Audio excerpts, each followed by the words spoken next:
Is there anything in the background that's making a noise? Yes, rain. Okay, that's fine then. Oh, we're under Storm Horatio or Storm Kate or somebody. Didn't introduce itself. I don't know. No, it just barreled in It's here. not. It's not in the script, so. Yeah, so if we could record between gusts, that would be good. Oh, I'm so sorry. I can't control my wind. Anyway. Yeah, I'll apologise if it is noisy in the background.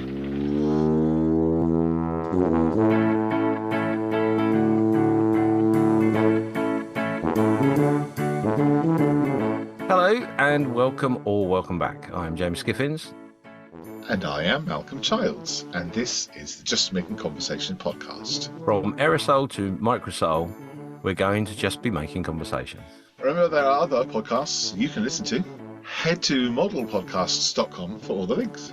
If you've enjoyed this episode, you can show your support in two ways. Leave a 5-star review or contribute with coin. Visit paypal.me/podcastjmc for a one-time donation. For a monthly donation, check out our Patreon page at patreon.com/justmakingconversation. It's as easy as dunking a biscuit. In this episode, we have some Mooseroo updates and a producer's interview that we did earlier in the month. This is the 20th episode of Season 3, and we need to get our ducks in a row for Season 4. Taking some time off to recoup and relax and reset is imperative to keep yourself going in the long term, so we're going to have a little break. Thank you for listening to us and giving us such a great reception in the model making community. You're all awesome. We'll see you in Season 4. So we will see you soon. Don't forget to listen to the other Scale Model podcast on modelpodcast.com.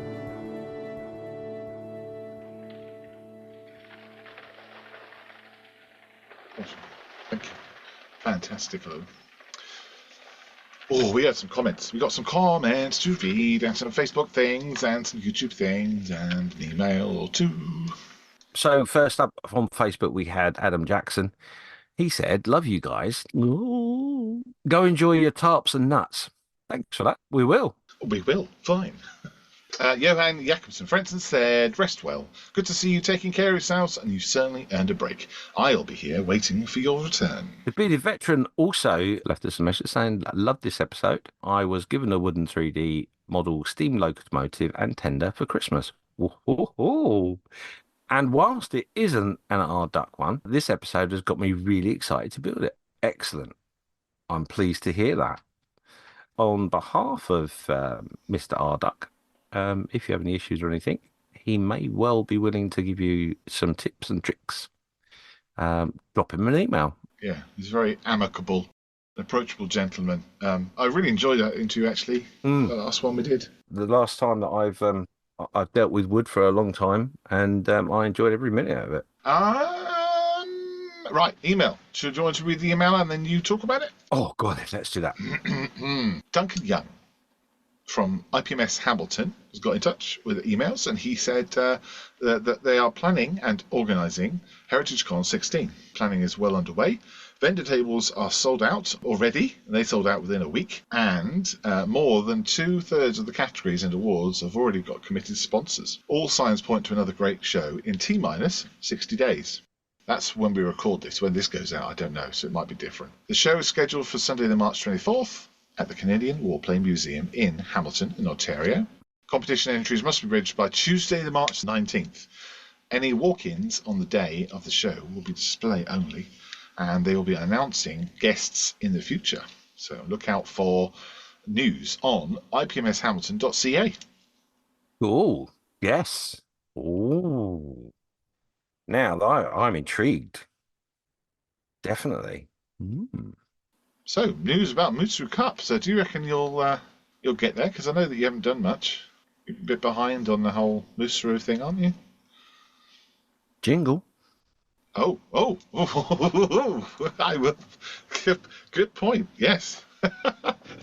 Get me all season. I've been saying, "Oh, shut up! You got to say the bloody jingle." And then there's me.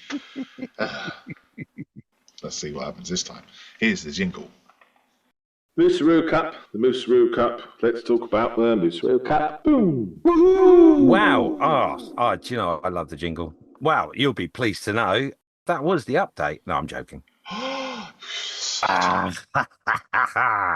Well, you will be pleased to know, in fact, there is an update. The update is that Malcolm pinned me down to the bench the other day and basically gave me a good telling off. The main building of the kit is done. Pictures did go up. I have finally come to the point where I have a theme for what I want to do. And I'm not going to tell you what that theme is. You're going to have to guess. Ooh. But it will be pretty obvious. It's going to go onto a little base. I've made the base. Base has been made for several weeks. Actually, I lie. I'm gonna come clean. The base has actually been made for approximately 2 years. I pulled the reason I'm saying it like this is because I pulled it out the other day. I went, oh, I could use that for the base. And when I was speaking to Malcolm the day before we recorded this podcast, I went, oh, I've done the base. And he went, oh, well done you. It's like, yeah. I assume it's a wooden base. It is a wooden picture frame. Okay, so you grew that 20 years ago. Yeah, I chopped the tree down, I've milled it. But yeah, that's all ready to rock and roll. I've even got a few research pictures to give me an idea where I'm going with it. So there is some progress. Are they going to be shared on Facebook, on Just Making Conversation Facebook pages? Well, the pictures that were put up are of the bare plastic. There are some pictures of it primed, and I have actually today, unbeknown to my supervisor, I've actually got some different colours of it as well. So yeah, there's a little bit of scratch building, not an awful lot. It doesn't need it for what I want it to be. Okay. But there is a little bit more scratch building to be done. But very, very small. I've tried to keep it as close to a build out of the box as I could. Right. The reason I'm saying it that way is because it'll be clearly obvious that I've added a few bits here and there, and the main attraction should be pretty much the kit as it came out of the box. So how have you found this ICM kit? But by the way, if you don't know, it's the Ural 4320 ICM mod kit. It's a 1/72 scale truck, and this is the build for the Mooseru Cup, which is a competition that all the scale model podcasts are entering this year, and many other people are also building this same kit. I have noticed on Facebook. How have you got on with it? So yeah, there's a lot of people that have gone out to buy the kit to support their favorite podcasters that are getting involved in it, and it's been a lovely community thing. For me personally, I found it by just looking up on the shelf where I'd put it. So it wasn't that far or hard to find. The kit itself, yes, the kit is I mean, it's 1/72, which is not my favorite scale, to be honest. It is a kit of a kit level that requires some skills, and it is in some parts there's a bit of a challenge. The underside of the cab, let's put it this way: if you're good at Sudoku, you'd be fine at putting this model together. Tetris? A Tetris, yeah, Tetris too. Those sort of things. I don't do any of those sort of things, so it's quite interesting for me. I do have to say that on the whole, I haven't had an awful lot of cleanup to do, whereas a lot of people have, which surprises me. Unless I've just not done it and gone, I don't care. I am also, I've just got to the construction phase. I've just kind of powered through and just got the construction side. And there is a lot of flash on a lot of parts for me, especially on this soft black sprue. It's almost like of soft vinyl. And cutting, it doesn't, you can't accurately cut it very well. No, and it doesn't sand very well either. I'd noticed, apart from a mismold on the kit, which no big deal, and a couple of breakages within the kit. It's not, to be honest, the subject matter is not something that floats my boat. No, said that, yeah. And I've not complained, I've not moaned, officially, but it has given me a great deal of trauma in the subject matter, and that's personal. It's nothing to do with the kit or the manufacturer or anything like that. It's just a personal thing. But I've now got to a point where I've found a way in which I can do it that I can be comfortable with, and that's taken a lot longer than it should have. So sitting down yesterday, I got to the part where I think I was still on section 1 of the instructions. Oh, yes, section 1, which is 30 steps. Yeah, there's about 30 steps in that section, and I'd got about halfway through and lost my temper and put it in the box. But as I say, Malcolm gently reminded me that I needed to do it, and I sat and did it, and I was actually quite surprised how it all went together. Saying that, if you do have the kit, please make sure you read them very, very carefully and just double check, triple check, and quadruple check that you're sticking things up the right way and all that sort of stuff. Because on the springs of the kit, I did stick those 3 times and then pull them off and start again. But that was mainly my fault because I realised that I'd actually put one of the springs the wrong way round. So each time I was trying to do what I was doing, I got half of it stuck and went, "This don't look right. I don't understand." So the underneath of the wheel arches, etc., of which I know you are very proud of yourself for getting done. I haven't actually done them yet because I can't figure them out for the life of me. Oh, the 2 black parts. Yeah. I'll show it to you. Yep. Where the headlight is, that shape there matches up to the shape of the black underneath. Yes. So if you just match that up, you'll get it. I'm following what you've done. Right. Cool. Okay. Yeah. But it's luckily for me, I've done it in a way in which I can't put it all together anyway at this point. So it's not the end of the world. Right. But it is something I'm looking at, thinking that's going to be a challenge and it's going to kick me. But honestly, it's behind the wheel. You're not going to notice it really. Well, it wasn't. Oh well. To be honest, you need it there because otherwise the cab's not going to rest in the right place. But, no, that's right. And that was the bit that I was actually thinking. Do you know what? I'm going to leave it off. I'm just not going to do it. And then I thought, no, that's not going to sit properly. And the old adage of test fit, test fit, test fit, test fit doesn't necessarily apply to this kit at all. Do you know, I'm going to do my usual thing of saying this in a podcast that he may or may not leave in, but there is every chance that it may actually be finished this week. That's always the case, though. There's always the chance. If I'm ever so lucky, if I can get it done this week, I may even send it to them. Yeah, that'd be a good idea. Cool. That's great. Good update. Thank you very much for doing that. Well done.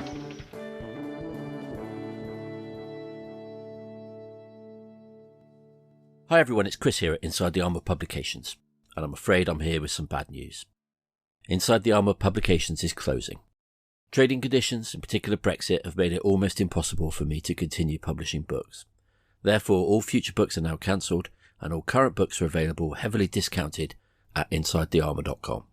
These discounts were already applied, but on top of that there's an end of ITA further discount of 50% on the price shown on the website. So head on over to InsideTheArmour.com and enter the code ENDOFITA, that's ENDOFITA, at checkout to get huge discounts on all our books while stocks last. Thanks everyone that supported ITA over the years. It's been a wild ride, but don't worry, a new version of ITA is coming soon. Until then, thanks for buying the books. I really do appreciate everyone's support.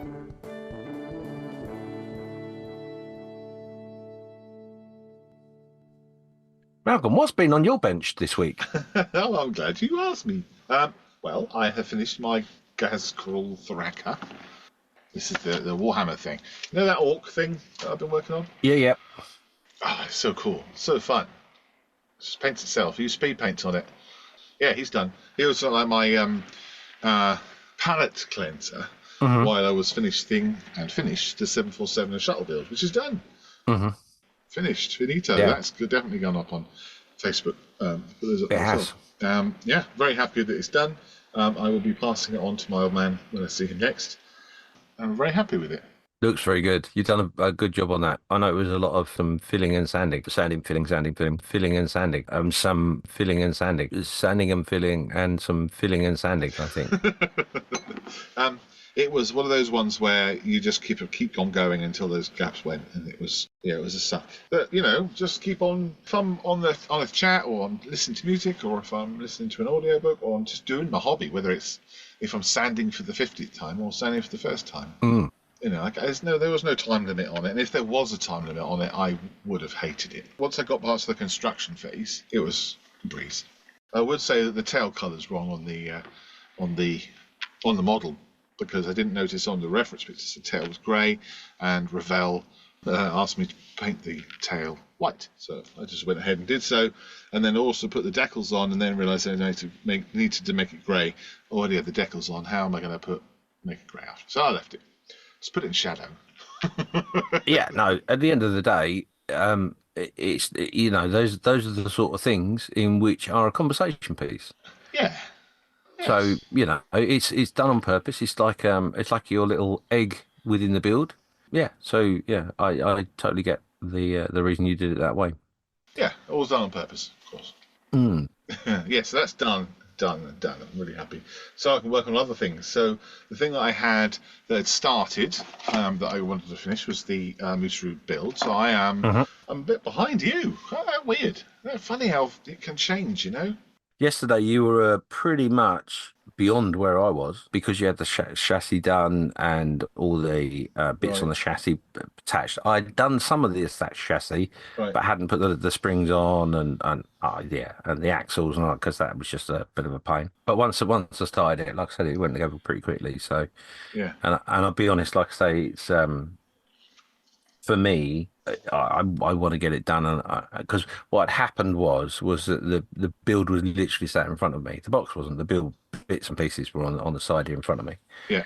And if you look in my room has got clutter. However, if you probably didn't even notice actually because I didn't show you, but the corner of stuff, I think it's the politest way of putting it, has gone. There is no stuff in the corner whatsoever anymore. It's all been tidied up. All the boxes that I've been tripping over and stuff have been tidied up. And so I spent a day and a bit trying to sort stuff out in here, because there's something in which I want to start building requires that space to be empty. So that's now empty. And that given me a fresh impetus, if that's the wrong word, impetus to crack on with a few bits. And the other thing, of course, is that I've been building some bits and pieces for a video for my inspiration boxes, which has been back to how I like to do things. Cool. Which has been desperately needed for well over a long time. So I think that's probably helped as well. Being off sick helps in that I got the time, but I just don't have the energy. It's nice having you about again online, being at work. I am recovering, but not fully yet. A little way to go, but the doing some building has really helped. The problem is that I'm suffering really badly with headaches and migraines and stuff. I find that sitting here for a relatively short period of time for me, I have to stop, and I leave the room and don't come back because my head's killing. Yeah, the room has given me that sort of vibe for a little while. So yeah, we've got on top of it. Well done. Well, one of the good things is that we're taking a break, so one of the things is we want to advocate, isn't it? Taking a break. We don't spend all week or every day talking about the podcast and stuff, but we have work outside of it and all that, obviously. But it's just been an awful lot going on. But you can probably see over my shoulder. I can see over your shoulder for the first time in many moons. Well, I might post a sneak picture, but it won't be a full picture. Please do. A sneak picture. Beautiful, yeah. I'm looking at a thing that James has shown me. Everything's got its bits. I've made some equipment to go in the diorama eventually, which is from Mini Art. Yeah, it's different. And it's called the Small Carts Collection. It's something I got a while back. But the really exciting thing about it for me is there's a few elements on here. Elephants would be way too heavy for those sort of things. But yeah, there's a chance for lots of weathering and stuff, which I'm sort of into at the moment. So you did a cart before, didn't you? I did do a horse cart, yes. And you rocked that. Oh, I loved it. Absolutely loved it. I've got another one to build, funny enough. I found it yesterday. And I have a plan for some builds this year. One of them is a D-Day remembrance build, which I won't go any further than that. Didn't think you would. I've also got another 6 builds to do along the lines of that, what I've just shown you. So in the description you will see in this particular podcast, there will be a picture of a teaser and also a picture of what other things I may be building. Yeah, people like to hear what you're building, not what you can't talk about. For me, once I've got this Moosaroo done, I will be then working on my Roald Dahl diorama. Yes. So I went out, bought the Gloucester Gladiator Mark I. I also went out and bought Going Solo, a first edition book from Roald Dahl. And in that book, he describes a gladiator crash. And so I'm going to crash the gladiator right in the middle of the book in that section where he talks about the crash. And I can't help but think that Roald Dahl's injury in that crash led to him being a writer. Led to him sitting down and not being a pilot as much and writing some awesome stories. So that's what I'm going to do. That's my next. That's my next thingy. That's cool. Well, it's exciting on our benches, isn't it? I have got a couple of ideas for you in which may help you. You were going to use the book itself. Yeah. And I don't think you should do that because I think you should keep the book and make a book because you'll have better control over the pages. Right. Because as it stands at the moment, because you've got a particular page in which you want to set it in, at the moment, your book's sort of curved and you want to try and flatten it down a bit. I mean, there are ways you can do that, obviously. What I thought about doing is having like half the book and half up, so the pages are up, and then have the airplane clipped to some of the pages so it's all cut out. Oh, okay. You're going off on a tangent that I hadn't realised. That's probably a good idea. And then can I have the book, the plane sort of gouged into the book, and then have like some of the letters spill out and sand and stuff like that, as if it's all kind of mixed together. I don't know really. I have to sit and draw it, I think. But you're right. I like the idea of making my own book so that I have more control of it. It's a good idea. Actually, do you know what? I like the idea is if you've got one side flat and the other one at a slight angle, with the plane crashing through the page, sand spilling over the book. I think that's very, very effective and very cool. We'll see. I'll do some plans. I'll draw it out rather than start building it because it's going to be complicated. I am a little interested how you're going to do the letters, though, in the comment you just made, the sand, the letters falling off the page. Brilliant. Absolutely amazing. Love the idea of it. But I'm super intrigued how you're going to do that. I don't know. Decals, maybe? I don't know. I haven't thought about it. I'm just spitballing, brainstorming. Do you know what? My first thought when you said it was, oh my God, he's going to cut the letters out of a page. Literally cut the letters out of a page and have them flying through the air. And in my head, I'm like, that's all but impossible. But in my head, I'm like, do it. I like it. I want to see it. I could 3D print words. Yeah. Well, you can do, yeah. Anyway, we've got a big interview that was done earlier, just before Christmas it was actually. Some of the producers got together. They do all the Scale Model podcasts, and led by Chris Meddings. He chaired the Roundtable. We did a kind of a big interview thing. Really good fun. Scott from Triple P has edited it and passed it around to all of the Scale Model podcasts. So we're all going to release it at around about the same time. I don't know if you've listened to it already or not. No, I haven't. I'm going to sit here and listen to it with everybody else. Yeah, let's do it.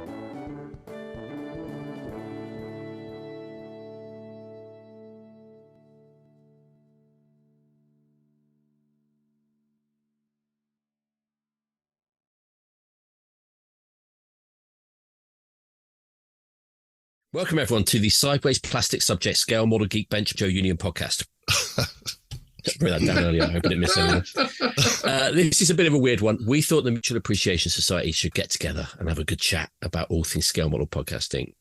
We've all been doing it for quite a while, some a lot longer than others, and it's got its own challenges and its own unique rewards. And so we thought it'd be good fun to get together, have a good chat about it, and let you all out there and listen and know what goes into making a model podcast. So there's 10 of us here today. What I want to do is going to go around the room and ask each of you to introduce yourself, tell us about your show and how you got started. Let's start with the original gangster, David Goldfinch. Dave, tell us On the Bench. On the Bench, the number one rating podcast. Oh, no, I'm only joking, guys.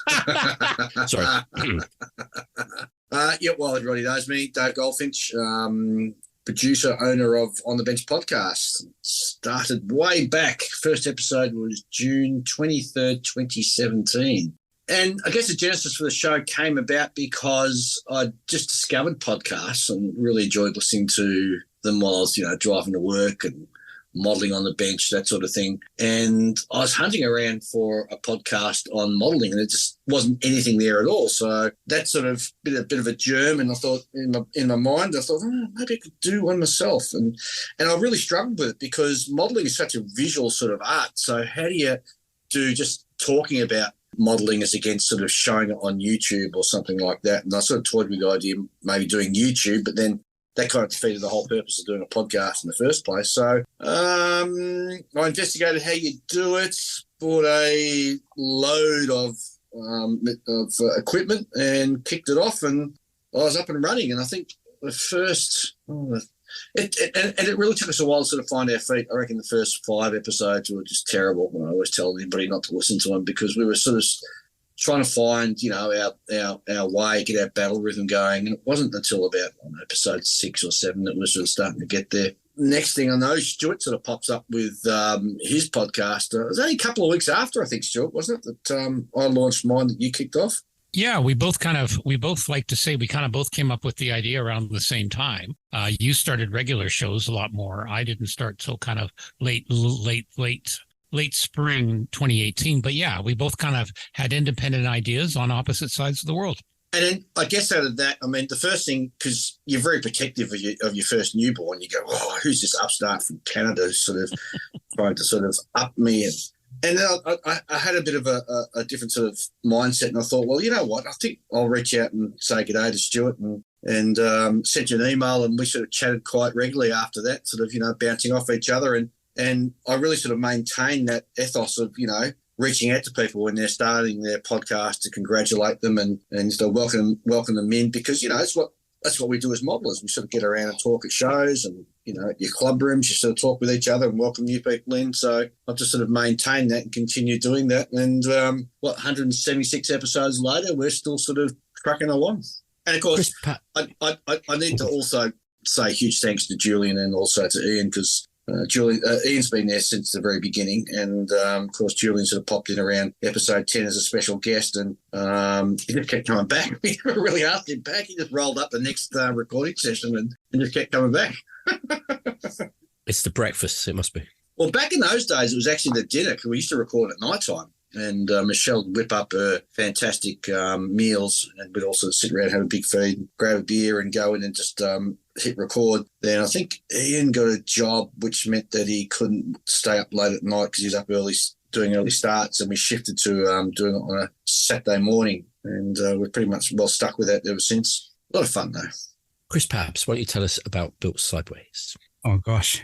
So, hi, I'm Chris Pabs. So, I think I'm probably the youngest of like the podcast people here, because like we started back in like 2021, I believe July 2021, and we kind of just started doing live streams for a bunch of like model group stuff, kind of get-togethers, because our hobby does tend to be quite isolating.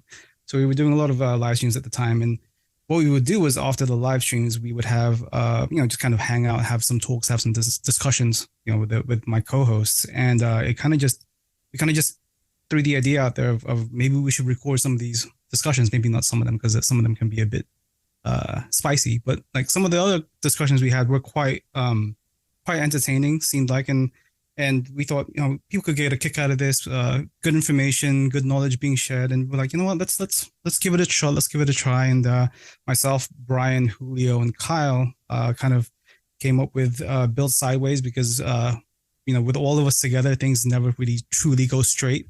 So, that's kind of how we started back in, again, 2021. And gosh, it's, 63 episodes later, I feel like we've kind of grown a bit and learned a lot. Still as chaotic as ever, trying to get those guys kind of wrangled in and focused in on the topic at hand is probably our biggest challenge, but we're getting through it, and hopefully people are getting a kick and having fun whilst feeling like you're learning, because again, we like to share our information, we like to share our experience on the podcast as most of you guys do, and it's been a really interesting ride so far, and I don't see ourselves stopping anytime soon. So hopefully we'll keep going. Yeah, we heard briefly from you, but why don't you tell us a bit more about Scale Model Podcast? Yeah, Stuart Clark here, Scale Model Podcast. As Dave was saying, we both kind of independently came up with the idea. I'd done two other podcasts, a technology one and more of a current events political one. Yes, I like to say I have a face for radio, and it would have been a career choice quite possibly. So I've always enjoyed it. And then, yeah, getting back heavy into the hobby about 10 years ago, and kind of similar. I wasn't seeing a lot of podcasts for modelers, a few for model railroaders, but not for model making. So I did one initial one in late 2017, and then life interfered again, and then really started to kick it in 2018. Anthony Goodman came on board. Him and I are in the same model club, and like I said before we started recording, 5 minutes apart from each other. So we did quite a few, and then life got busy for him, and then we had Jeff and Terry from the States, and they're kind of the regular stable now. Jeff and I are both on the local IPMS club executive, and we've known each other for a few years, and it just really works. And then we have some fairly other people that come in, and a bunch of cast of characters. We found, just as one thing we were saying is that every podcast, you can have multiple ones. We all have different niches. And it works out well. We seem to be more on the sci-fi, some aircraft kind of. I try and get stuff from the industry behind, but yeah, there's more than enough room for everyone, and it's a worldwide community. And I like to think COVID, one of the only good things that happened with COVID, it really brought that forward with virtual meetings and stuff like that. Our monthly club meeting, we still do a Zoom recording, a live stream for that. So yeah, really enjoyed it. Lots of good fun. One of the best things I love is going to shows and meeting people and meeting some of my fellow podcaster. It was awesome when Dave managed to come up to Canada, up to the Heritage Museum, and then of course we had Mike and some other folks come up last year for Heritage Con. So yeah, I just love doing it. It's a labor of love. Mike, the Plastic Model Mojo is also one of the older shows, one of the longest running podcasts. You recently celebrated 100 episodes. Why don't you tell us about the show? We did. I'm Mike Baskett. I'm the editor and creator for Plastic Model Mojo. My co-host is David Knights. I live in Lexington, Kentucky, and Dave lives about 80 miles west of me in Louisville, Kentucky. We started the podcast. We started recording winter of 2019, and we dropped our first few all at once, January 1st, 2020. And it was just an outgrowth of our friendship. Dave and I have known each other. We've been in the Military Modelers Club of Louisville. It's been 30 years and change I've known Dave. So that's why I don't need video to to avoid overspeak and stuff. Because after that long, I can almost complete his sentences, and he can complete mine, but I have to edit that out when he does that. Again, it's really a window into our modeling journey primarily. And we've often said on the show that we did it to kind of further our own motivation and our own productivity, though you might not realize it. As slow as I am, and as slow as I admit to being a builder, up until the podcast was going on, or when the podcast started, I had really kind of devolved into an armchair modeler, quite literally.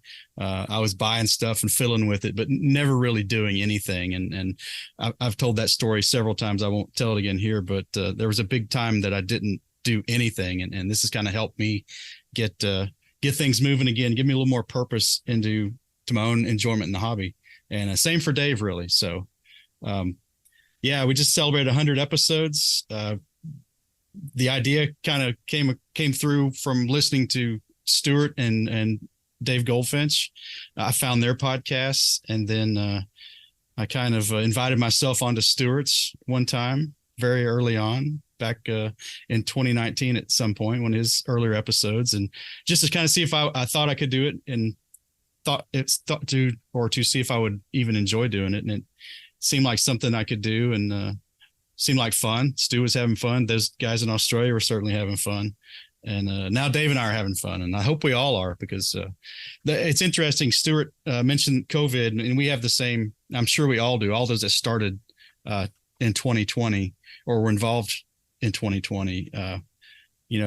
We had recorded, a handful of episodes, and then went to a show in Indianapolis, Indiana, in I think April 2020, and like that, very next week, the world caught on fire, and you couldn't do anything. It was really that close. And after that happened, the show we started getting the same kind of emails a lot of us have gotten about people who are cloistered or can't get out for whatever reason, how much these things mean to them. And that was just something we didn't expect. I suspect we've gotten some of that without COVID, but COVID kind of forced that onto us. And then another thing I'd like to mention is that given that Dave and Stu were already there, I mean, they quite literally greased the skids for everybody that came after them, because they created this space. And then so if you look at our ramp up in our first year, I'm sure Dave Goldfinch's wasn't that fast. And I'm sure Stu benefited from Dave being out there. And then I've benefited from them. And I think just the outreach I got from those guys when we did start meant a lot. So I can attest to what Mr. Goldfinch said about reaching out. That certainly happened. And there was advice given and motivation and encouragement and congratulations and all that stuff. And I think that really helped us get moving. And I suspect it's helped us all get moving. Absolutely. Yeah. Darren, like Mike and Dave, you guys in the Model Geeks have been friends for a long time as well, right? Yeah, absolutely. We've known each other, I guess, since 2009, 2010. We've been in the club together. Just a great group of guys. For the listeners out there, Darren Cook here from the Model Geeks podcast, creator and producer of said podcast, for what it's worth. We trying to just fall in line with everybody else here. You know, we've known each other for a long time. Like I said, 2008, 2009, I guess. I remember that same time frame. I think it was Stuart and Dave were talking about, there were just no model podcasts out there. It was right around 2015, I guess, when I actually started to look for one. I found something on railroading, I think. But, I think that was the deal was my wife was listening to Serial. And to be honest with you, I had no idea what a podcast was back then. No idea. And that's why I told her, so, hey, let's see what they got for scale modeling. So like a railroad thing came up. But so I kind of got the itch for it. But about that same time, I was starting my Facebook group on YouTube. Facebook group on Facebook and taking a stab at a YouTube channel. Which, who was it said, go back and listen to the first few it was Dave said the first few episodes of your podcast weren't worth the damn. Well, you ought to see some of that early YouTube stuff, man. It was just horrible. I would say the same thing. Don't go look at it, delete it if it wasn't for the damn algorithm. But anyway, I kind of got the bug for the podcast back then, but really didn't have a clue what the hell to do. I guess it was 2020. I guess I started kind of putting it together. Frildo and Whitey and Scott and I had hit it off there within the club.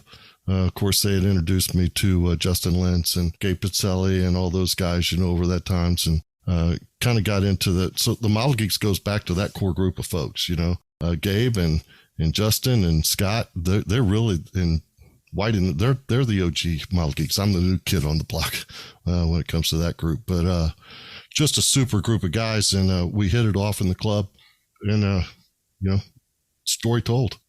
We hit it off and started it. So it's been a great time. I couldn't imagine doing it with any other group of dudes.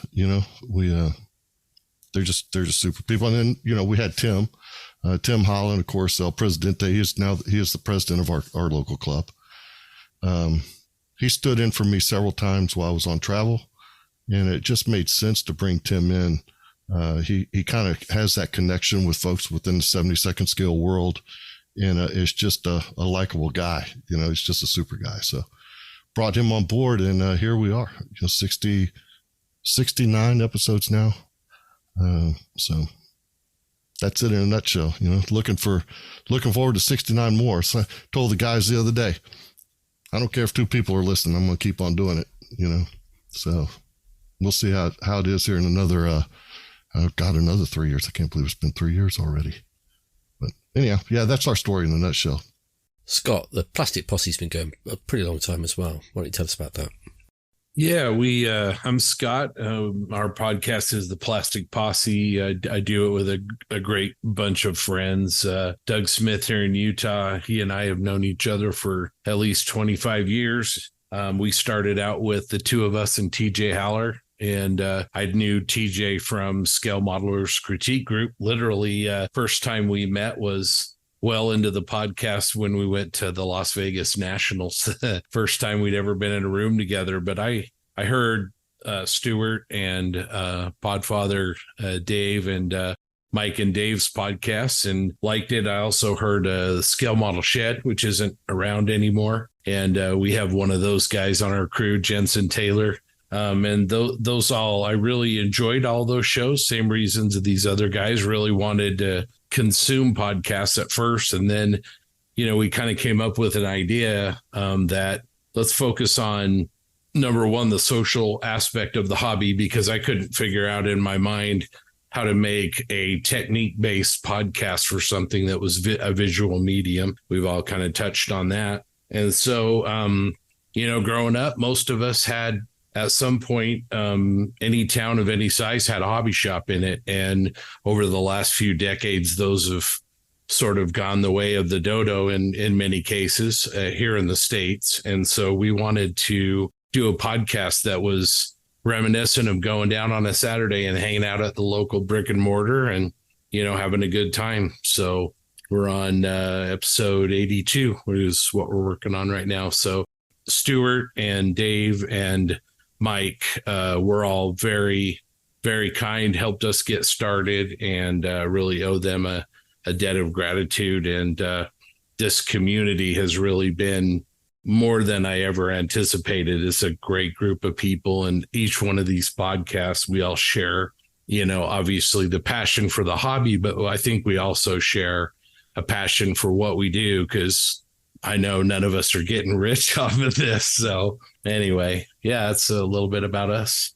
I think I'll go to fellow Brit Malcolm Childs next. Why don't you tell us about the idiosyncratic Just Making conversation?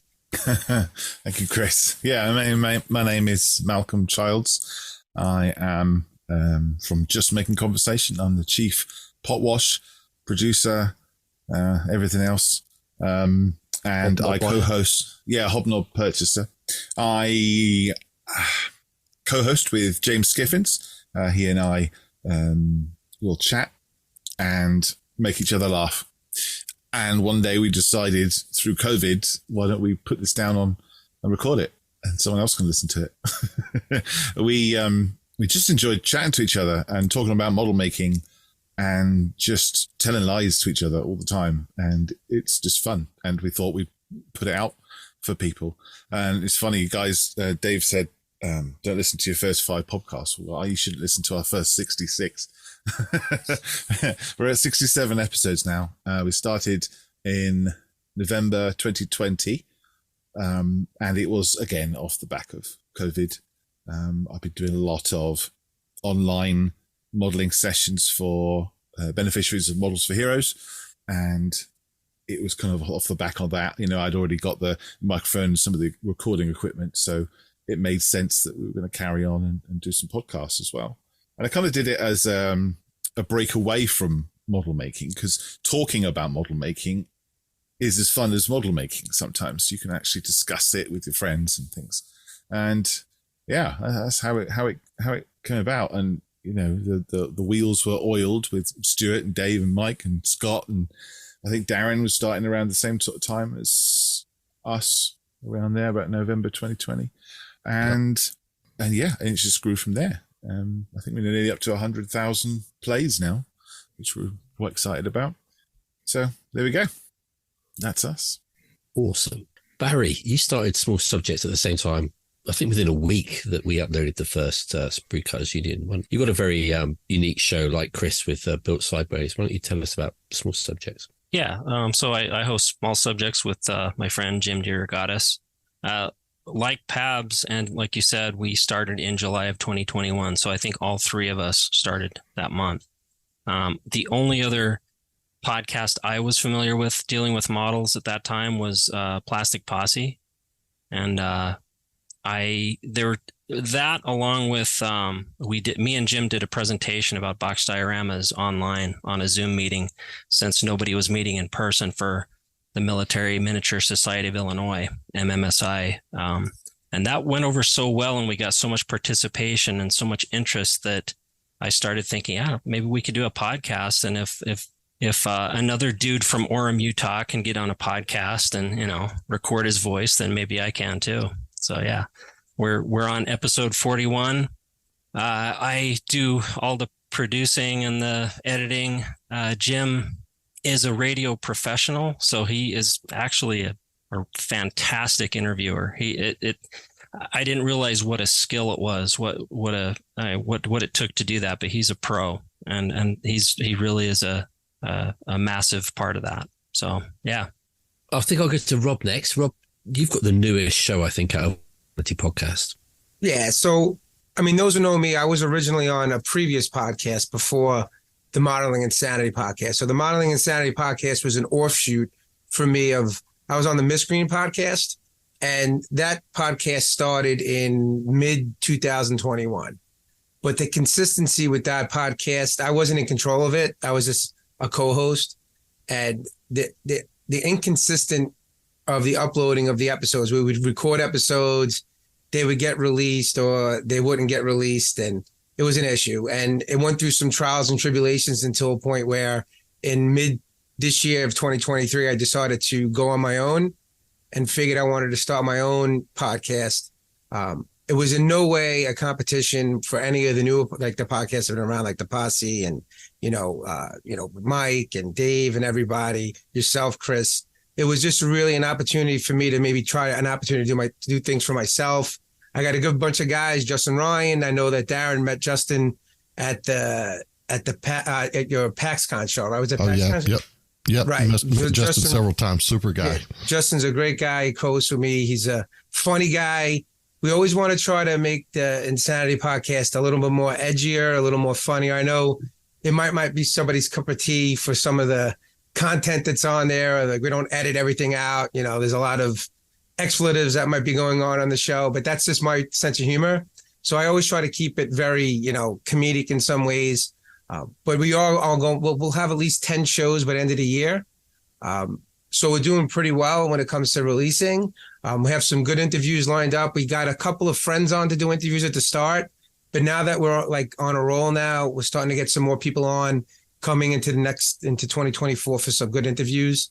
But the whole idea for me was to try to bring our build rooms. We do build rooms every night with our group. I don't know if anybody here has been on any of our build rooms. I know TJ's come on a few times, and John jumps in once in a while, Scott. And our build rooms, we get like 15, 20 guys a night in our build rooms, and it's fun. And the podcast was sort of like an extension of those build rooms. Some of the discussions we have and some of the topics we talk about in the build rooms, we always try to like carry it over into our podcast. So we're still learning as we're going, especially with the group. I got, Rob Adams, who runs the Model Makers Union, as well as Steve Santucci, who's actually a personal friend of mine in my personal life, who's like one of my best friends. So he's like kind of like my, how can you say it? He's like my Stan Laurel. Like, I always like joke around with Tooch. If you ever listen to like the outtakes, you'll always see me breaking his chops, but it's always in good fun, So again, I always wanted to try to bring a little comedy and a little more, like just like the guys in the locker room type of talk with our podcast. And it works for some people. It doesn't work for others, but I think that's for everybody. Not everybody's going to hit the same audience. And we do have a good time. And, again, we're going to have at least 10 episodes within 6 months. And hopefully by next year, we'll have, as many episodes as some of you guys. So we'll see what happens. Well, I suppose I'm the only one left, unless I've missed anyone. Didn't miss anyone? No. My name's Chris Meddings, and I run I started the Sprue Cutters Union. The other two run it. They just tell me what to do. I knew the co-host Will Patterson and Tracy Hancock independently. They didn't actually know each other before we started the show. But I knew that they'd probably get on pretty well, and they did. We were lucky the chemistry worked, which it doesn't always do. It's a bit of a tricky thing, isn't it, recording? And people can hear it when it's not genuine, when the conversation isn't genuine. I expect we've all had interviews where it just didn't quite click, and it just, listening back to it when you're editing it, it sounds kind of a bit awkward or whatever. And you get other ones that just run. The conversation's great. So it's kind of like that with your co-host. We weren't really interested in a broad appeal show, in appealing to as many people as possible, because other podcasts were already out there when we started, like Barry and Chris. We started and a couple of other guys started in mid-July, mid-2021. And they're already established shows doing other things really well. I've been on Scott's show on Plastic Posse as a guest, and they were doing it really, really well. So we thought, well, there's no point just doing what other people are doing. So we'll just basically lowest intellectual investment, do the show you want to hear. I think really that's the only thing you can do. It's like models. You can't build the models other people want to see. You've got to build the models you want to make. And so we just built the show we wanted to build. And from the beginning, it was based around an interview, which again wasn't exactly revolutionary. Everyone was doing it. So, and it's going pretty well. So, yeah, I mean, we're 50 odd episodes in. We went to 3 weeks because 2 weeks was a punishing schedule. And we'll get onto that in a bit because I know you will experience the same joys of editing and herding cats that I do of trying to get interviews and co-host together. And I think what a lot of people don't realise is when you start these shows, you think, oh yeah, we'll just do a show every 2 weeks. And then you think, hang on, birthdays, Christmas, family vacations. And it's like, oh, that's not going to work. So you have to just kind of try and make it work as you can, really. So yeah, that's the Sprue Cutters Union. It's doing all right, I suppose.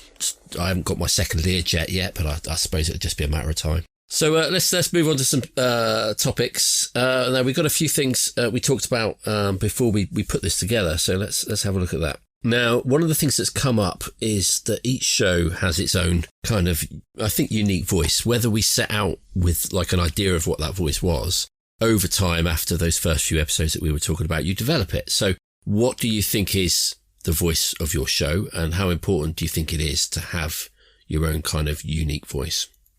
Scott, I'll start with you this time. Yeah, thanks, Chris. Well, I think our angle is, number one, we try to have fun. You know, I mentioned sort of emphasizing the social aspect of the hobby and everything, but, you know, we've really been committed to, like you said, Chris, a little bit more of a broad appeal. You know, we kind of want to be all ages. You know, you can listen at work, you can listen with your kids. And so that's been sort of the way we've approached it. The other thing is I've really wanted a podcast that could live and breathe. So whether it's the length of our show or the format of our show or whatever, we've really allowed the show to kind of change. You know, when we started, we had 3 co-hosts, and then we added John Bonani, who's been, you know, an absolute blessing for us, you know, really great. He knows pretty much everybody in the hobby. We also added Grant Mayberry. I mentioned Jensen Taylor. I'm in the UK. And so, you know, again, the spirit is one of friendship and hanging out at a brick and mortar hobby shop, but instead of actually doing it, you know, listening at your bench and kind of having that same feeling. So anyway, yeah, that's kind of what we do. I think the 2 words that always come to mind for me when I'm listening to your show are positivity and community. They're the big things that come over. Yeah, thank you. That's what we try to do. So thank you. Chris, you've got a very unique show. Why don't you tell us about the of Bill Sideways? Yeah, I mean, so when we started, there wasn't much to in terms of like, so, you know, we focused primarily on Gunpla, so, you know, Gundam model kits and stuff like that. But a little bit of like traditional modeling sprinkled in, Armour and car and stuff like that. So it's not like we focus just on that one kind of topic, but what we kind of like to do is we like to kind of hit topics that normal kind of traditional modeling podcasts don't really talk about or don't feel comfortable talking about per se. So we talk about gatekeeping, talk about kind of like that kind of things that people would normally shy away just because it can be a little bit controversial. It can be a little bit, what's the right word for it? It can be a little bit messy or spicy. So, you know, we try to kind of focus in on, okay, well, why is it spicy? Like, why can't we talk about this? Why can't we look at it like in an impartial manner and see if we can have a proper discussion and see why it's such an issue or not an issue? So, you know, we try to look at it in every angle, and we try to let the conversation flow as much as we can. As much editing as I do on these episodes, and God knows, there are times I'm just sitting out here like the sun comes up. It's just a whole, it's a whole thing. But you know, the one thing that I can absolutely praise my co-host for is that they let the conversation flow. And the topic is there. And, you know, even though they do have a tough time kind of focusing in on the actual topic itself, the conversation is where the gold is at, what I like to say. And I think that's what's helped kind of help the show grow. It's you know, in terms of the feedback we've been getting, it's always been like, oh man, thank you for talking about this. It's something that we've never really talked about, at least outside of our like inner circles and stuff.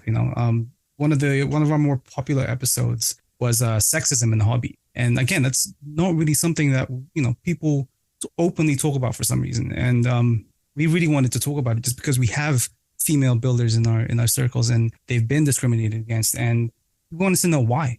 What kind of their experience, kind of our experience, and why it needs to be talked about more and stuff like that. So I think that's what makes ours a little bit more unique. While we do talk about the models themselves, we also talk about the people behind them, and it's and the importance of acceptance, just because especially because even now Gunpla is still kind of a niche hobby, so we talk about niche topics on top of that. So I think that's what makes us unique, I hope, at least. So that's us.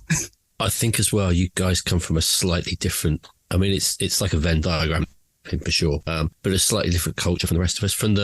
At the risk of annoying 8 other people in this chat, we're all pale and male, and you guys aren't really.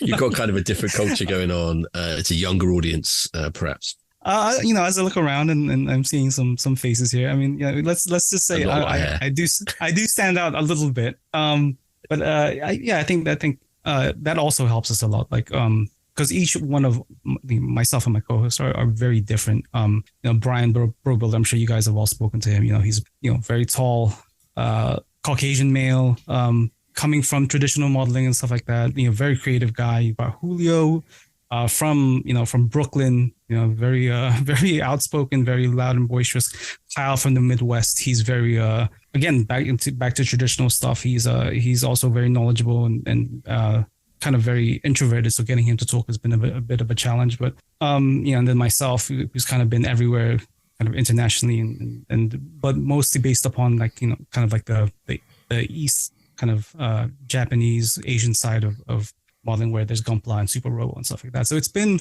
kind of cover a lot of bases, and I think that helps us have a very unique perspective on some things that we talk about, like traditional modeling and all that stuff. Barry, I think although your subject area is kind of in traditional modeling, it's still pretty different from a lot of the rest of us. It's small subjects. Yeah, I think just the fact that we're dealing with a subject area that is only kind of peripherally dealt with on the other podcasts, which is miniatures, figures, historical primarily, but there is some crossover into plastic modeling because that's where most of us came from. But and we also try to evangelize for one of our favorite topics, Jim and I, which is box dioramas. And I thought we would get one person interested, and I thought that would be worth it. And we've seen dozens of people talk to us about, hey, I want to build a box diorama. And that's exciting to me. That's been probably the biggest, the most exciting thing for me doing this podcast. Well, I message you with ideas all the time. I never build them, but I talk to you about my box ideas all the time. The figure world, though, as well. I mean, I know TJ on the PPP comes from figure background himself, and a lot of us have dabbled in figures and what have you. But in my experience at Scale Model Challenges, the figure world is a slightly different culture again from the scale model world. It's quite a bit different. It's kind of culture shock for us to go to IPMS shows now. But it's probably not quite as young and diverse as the Gunpla world, but it's kind of somewhere in between. But it's there are a lot more women that do figures. I mean, it's not an unusual thing, and it's a little bit different. Malcolm, your show that's the Yeet voice, that kind of whimsical fun. Yeah, we put a lot of sound effects and play with our voices a little bit, which is, if you don't do that, it takes even twice as long to edit in and make it work than normal. So I challenge you guys to do that. What makes us different? I guess we just, James and I always kind of said, we'll keep doing the podcast while we're enjoying it. And the second we stop enjoying it and it becomes too much, we'll stop. And that was 3 years ago when we haven't stopped. So we always try to do just what him and I want to talk about. We don't really tend to follow the herd so much in what other people are talking about. We just kind of go our own way. And it seems to work, But I mean, interesting, how things are changing. Like talking about box dioramas, Barry, there was, I think at Scale Model World last week, there were more box dioramas there than I'd ever seen. I don't know if you felt the same way, Chris, but yeah, things, I don't know if it's an influence or it's just something that I noticed. Boxes are an absolute rarity at Scale Model World. That's pretty impressive since we only have about 10 listeners. So, and they're all in Chicago. But yeah, we try to do what we enjoy, and I guess other people enjoy listening to it as well. And messing around with the voices and making it sound like chipmunks every now and again is fun. I have to say, I think your little sound effects and stuff you do are really professional, though. I mean, yeah, you kind of throw it away as a little joke, but they're always really well done. Really well done. Thank you. That wasn't really a question, was it? Rob, you've already said your voice is pretty unique, and it definitely is. That kind of East Coast thing. And what is it you wanted to... I mean, you've said what you wanted to bring to it, but how important do you think it is just to be yourself and just to not worry too much? Well, I think that if anybody knows me outside of the podcast or sees me at a show, they know who I am. They can hear me across a room. But I always wanted to try to keep as much entertainment in the podcast as well as being informative. Like, it's always my goal to just, I'm always myself when I'm on the show, maybe a little too much. It's heavily edited sometimes because there's some crazy stuff is said at some points. But I mean, you hear some crazy stuff on there. Just imagine what gets cut out of there. But I think that the goal of the podcast for me, as well as the co-host Steve, Justin, and Rob, is to be informative. I mean, you have to be informative, but we're modelers. We're not really entertainers. This isn't the Joe Rogan podcast. There's only so many topics that we can have, right? I mean, you got to make it as entertaining as possible. I think some of the best times that I have is when, it's like I said, like that locker room feel. Like when you're sitting down and having a discussion about something and you're just, you're being honest about things. Like, you'll always hear me be honest on that podcast. I'm going to speak my mind, whether you agree with it or disagree. I know, Chris, when I talked about the 3D printing on that one episode, like I woke up, Scott. This is your TJ, and I love him. So after we had our one podcast regarding like what 3D printing was, and I had just recently got interviewed by Dave Grummett about that same thing about 3D printing and how it would affect me as like, a photo etch guy or a scratch builder.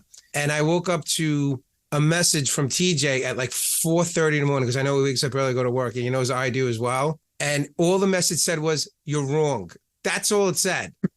That's TJ. And I wrote back. That's all it needed to say. And and I wrote back about what? And nothing for like an hour. And then I get another message. Everything. That's it. And then you're just wrong. It was great. And then Chris, you did the same thing to me that same morning. So again, I mean, the whole idea is to be as informative. For me, I can only speak for myself. I can't speak for the co-host, but for me is to be as informative, but also keep a little comedy and myself in there. I'll always be myself. And some of the best compliments I've gotten, especially with the new podcast, is when I get messages from people who I don't know saying that they were hysterical laughing at something that I said, or that just had a good time just listening to it, because it's a different feel from a lot of the different podcasts. So it was always my goal for me personally is to try to just be a little different in a way where, we can discuss topics, have fun doing it, and just be a little bit edgy. I know that Scott said that they try to be like, probably, a broad audience. Our show is not for kids. So, we always try to make sure that, there's going to be some expletives dropped on the show, but not at the point where I think it dominates the show, I hope. Like, I don't want it to just be like, some stupid R-rated movie where all it is just like, stupid curse words or like non-topics going on. We're trying to stay formatted. As you can tell, Chris, from the other podcast that I was on prior, we're trying to keep it as formatted as possible and model-oriented as possible compared to what we did in the past. So I think it's working out. Well, I was going to come to Mike next. Mike, I think a big part of your show is, like you said, the long relationship and friendship you have with David Knights. It's obvious you two have known each other. There's kind of almost a shorthand in your conversations. Yes. Do you think the voice of your show comes from that, or is it something that you consciously thought at the podcast? It comes from that. It's completely organic from that friendship entirely. If we would characterize it, it's and not that we're trying to not to use the comedy side of what I'm about to say is the reason, but it's just he and I, and it's kind of now those outside the United States might not understand it, but a Johnny Carson, Ed McMahon kind of thing. Dean Martin, Jerry Lewis. You can say who's Jerry Lewis. You can figure out which one of us is Jerry Lewis. It's Dave. All the youngsters here may have to Google that. But just those, and they happen to be comic skewed kind of duos, but some of those had some friendships behind them that came through and all that. Now, I'm not saying we're comic geniuses or anything, and that's really not the point of the show, but it is an extension of our friendship, and all the conversations and the exchanges tend to reflect that. As far as our show and our differentiation, we run a pretty tight format, and it's not scripted, but our segments run across an outline that is consistent episode to episode. We're really trying to make it a show, right? That has some level of consistency episode to episode, and not meandering all over the place. Now, sometimes that works out, sometimes it doesn't, and it seems to work out well for us because we can pre-plan, collect our thoughts, and we have one segment that kind of flip-flops between every other episode that we do, just because we thought things were getting a little too long.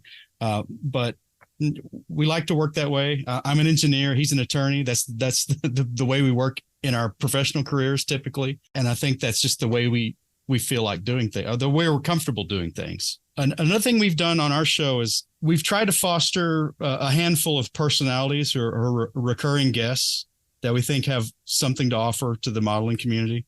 Depending on your skill level, maybe they have something to offer others more than some, but that's okay because we're kind of a broad audience, kind of like the Scott and his team are. But, with Dr. Miller and Evan McCallum, I'll get to him a little bit more in just a second, but Steve Hustad was a real kind of scale model idol of Dave's. I didn't really, to be honest, know who he was because I wasn't a 72nd scale aficionado like Dave, but we finally got caught up with Steve and keep having him back on the show. And every time we have him on the show, it's just a font of information and modeling goodness. So we're going to keep doing that. We're looking for a few more, and we've got our eyes on some folks so we want to get connected with and try to have on as recurring guests. But that's kind of our way of doing things.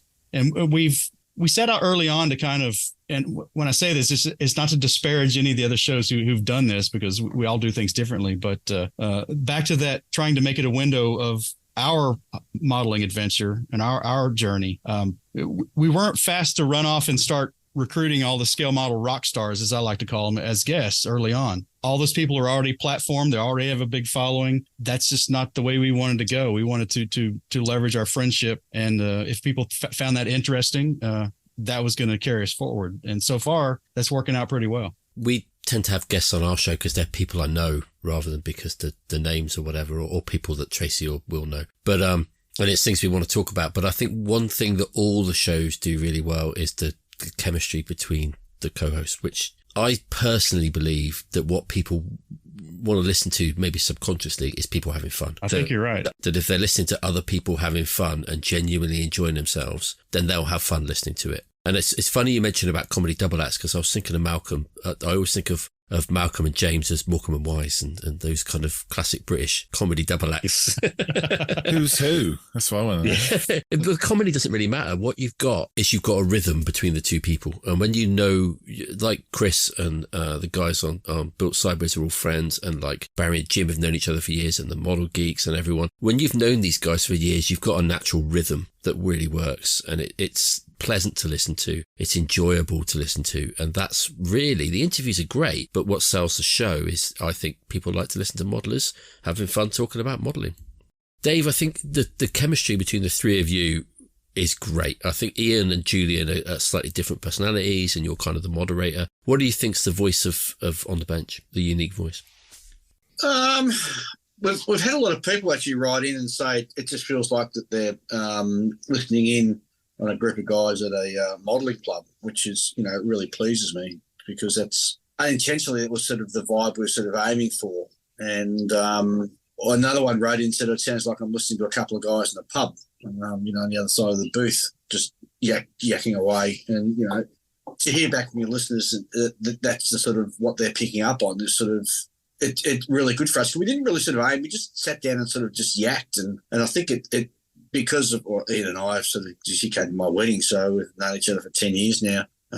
So it was just something that flowed organically. I guess for me, some of the pleasing consequences that have come out of doing this is that we've had a lot of feedback from people who, there was just one just recently, the recent show we were up at in Canberra just last weekend. I had a veteran come up who'd done 5 tours, and he said that going into the shed, listening to our podcast and modelling steadies him. And I can't count the number of people who have written into us, particularly over during our COVID period where we're trying to pump out one show a week, where people have written in and said, you're an absolute lifesaver. When I was at the last IPMS show, which one was I at? Omaha. I had a guy come up and he just burst into tears and gave me a big hug. He said, you're a lifesaver during a fairly dark period of my life.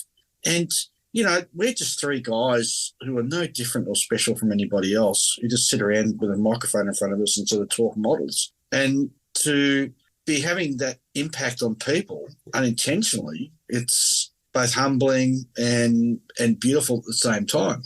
And it's a complete unintended consequence of what we were intending to do. And the fact that, we've reached out and sort of touched just one individual, let alone hundreds, it just blows my mind. Well, you talk over each other all the time on the Sprue Cutters Union.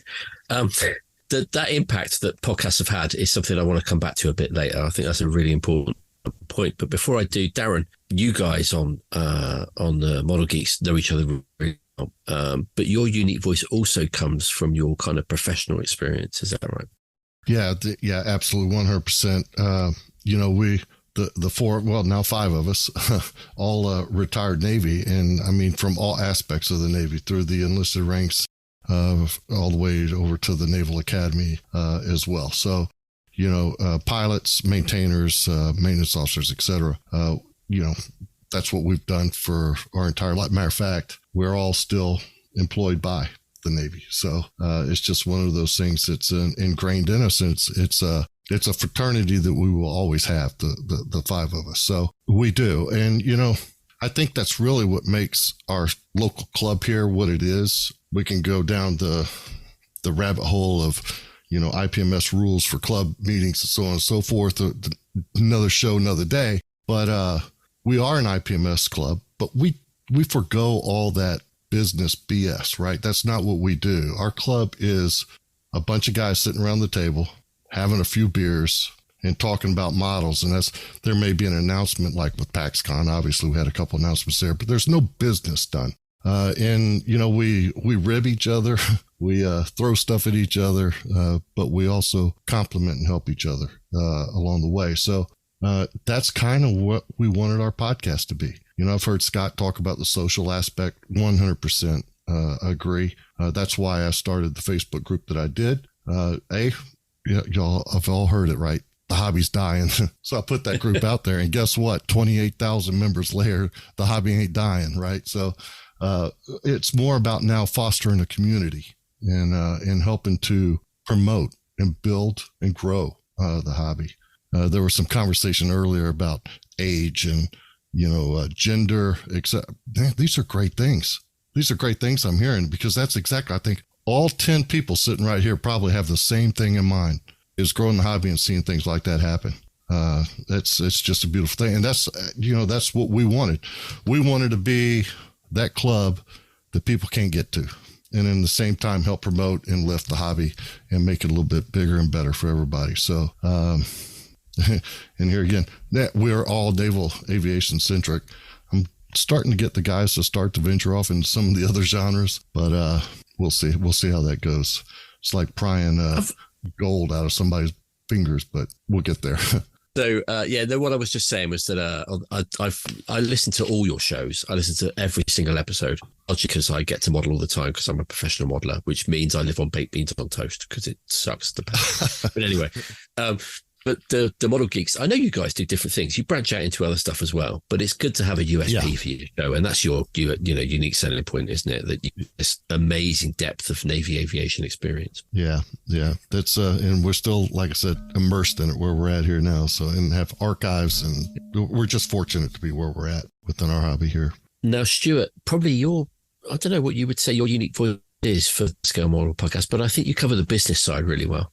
Yeah, that was kind of one of the original goals, was more the business side, and it was also to try and advance the hobby and make people realize, that there's more to it. The hobby, and people have heard me say this every time, the hobby's evolving. We were fortunate, just like Chris was saying, how big Gundam is and the Far East market. Anthony spent a couple of years in Japan, and so he really understood that market. And a lot of people in Europe and North America didn't realize how big the market is. When Bandai produces, 500,000, people are lined up for hours outside the shop. And, in the old days, Monogram considered 10,000 to be a success. And that's the thing. The hobby's evolving. So we do try and cover the business when we can. It can be challenging sometimes. Obviously, some of the drama, I think we can safely say, at a certain national organization over the last couple of months has kind of been, interesting to cover. But I think it's good. I think it's similar to what other hobbies have gone through. One of the things, and I didn't mention this, one of the things that got me into podcasting was, again, the Model Railway podcasts.